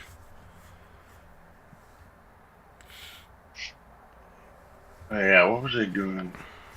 Yeah. Oh, dude, that reminded me of the grandpuppy. The day after his little shit fest or whatever, he had so much goddamn gas, and I was so afraid that he was going to shit that I'm literally like dragging him outside. As soon as I couldn't hear him start farting, I was like dragging him outside. Oh no! He didn't have to shit any of the time. He just had a bunch of gas, but I'm like, I'm not cleaning up this shit again, dude. I love you, puppy, but you gotta poop outside. I'm not doing a cleanup thing like that again. Yeah. Here's one. Dude. I don't know if you've ever done this, but it is delicious. Have you ever made your own deviled ham? Because the deviled ham in the can, it's trash. Is in a can? Like you can buy the deviled can. Yeah, like it's got the little underwood with the little devil picture on it, and it's deviled ham. That's trash. You can just get a food processor. You put chunks of ham in, a little bit of celery, a little bit of carrot, a little bit of onion, and then whatever seasonings you want. It's up to you, like what you like. And then just fucking puree the whole thing, and it turns into a really delicious sandwich spread. Yeah, you have to add a little bit of mayonnaise or a little bit of oil.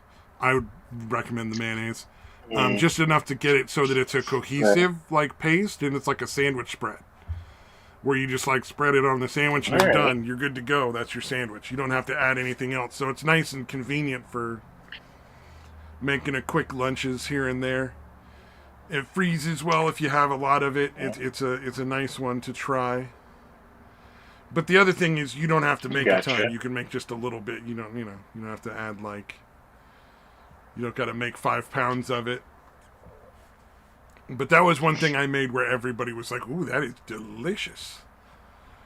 And what you can do if you want to make it even better when you make the ham spread is you spread that on one piece of bread, and then you put cheese on the other, and you grill that up like a grilled cheese sandwich, and that's just fucking amazing.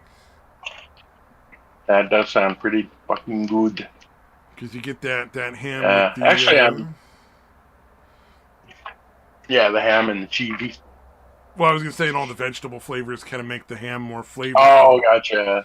It makes the whole thing just a little more flavorful, and it's like, oh, that's like ham and cheese, but better. That sounds pretty good. Because ham and cheese... Yeah, it's hard to go just wrong. Cold cut ham on like a grilled ham and cheese is really fucking good. Oh, yeah. Deviled ham and cheese is a good sandwich cold. Yeah, it doesn't have to be hot. But yeah, even just like even if you're cheese and like slice or two of ham on a grilled ham and cheese is really fucking good. Yeah, oh yeah.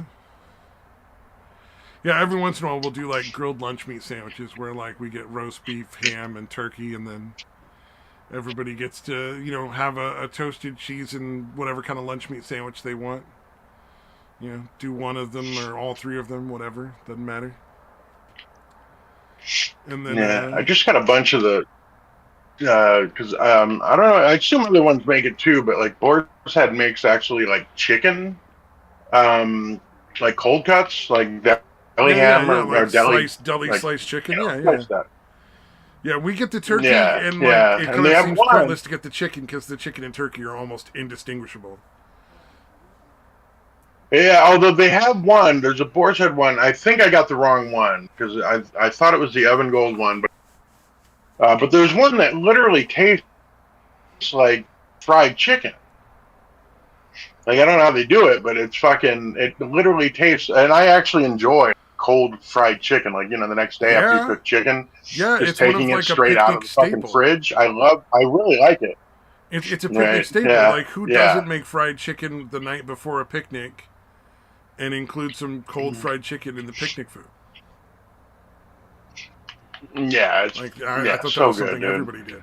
So yeah. So it was nice because I never tasted any kind of cold cut that tasted that much like That sounds fried pretty damn chicken, dude. tasty. You know what it is? And It's probably the dark meat instead of the white meat. yeah, it could be. Because fried Yeah. chicken, But you anyways, tend to eat I'm the thighs and the legs more than any other part, right? I mean, that's the where you get the most flavorful yeah. pieces. It's all dark meat. Now I want to It's fucking always try this odd sliced to me ham. that people don't go for the dark meat. Or not ham. I want to try that sliced chicken now. That sounds really fucking good. Hold on, I'm gonna try it. Maybe it is. I keep forgetting to try it, so I'm actually gonna grab it to see if it actually is what I thought it was or not. Right,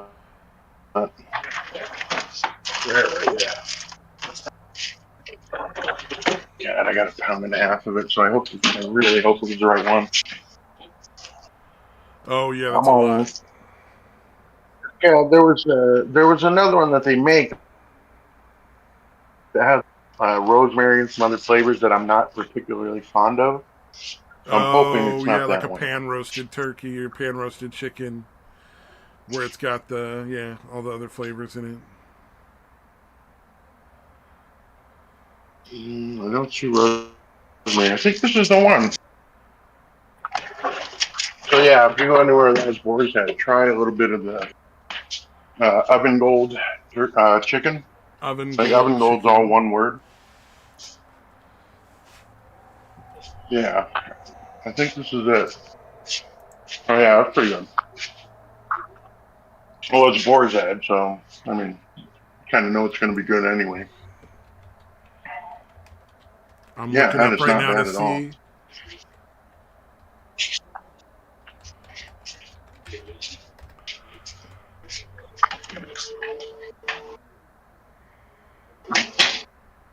Yeah, I was looking at the ingredients, and I did not see rosemary, so I think the Oven Gold is the actual right one. Because like you said, it's almost always turkey. You rarely see anywhere that sells like cold cuts, chicken cold cuts, or deli meat. Oh, they've got Golden Classic and Ever Roast. Son of a bitch. Wait, is it Ever? Is it Ever? Hold on, let me make sure. I might be wrong. I might be confusing the two. Let me go back.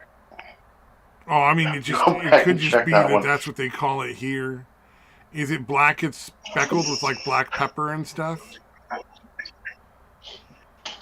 Let me see.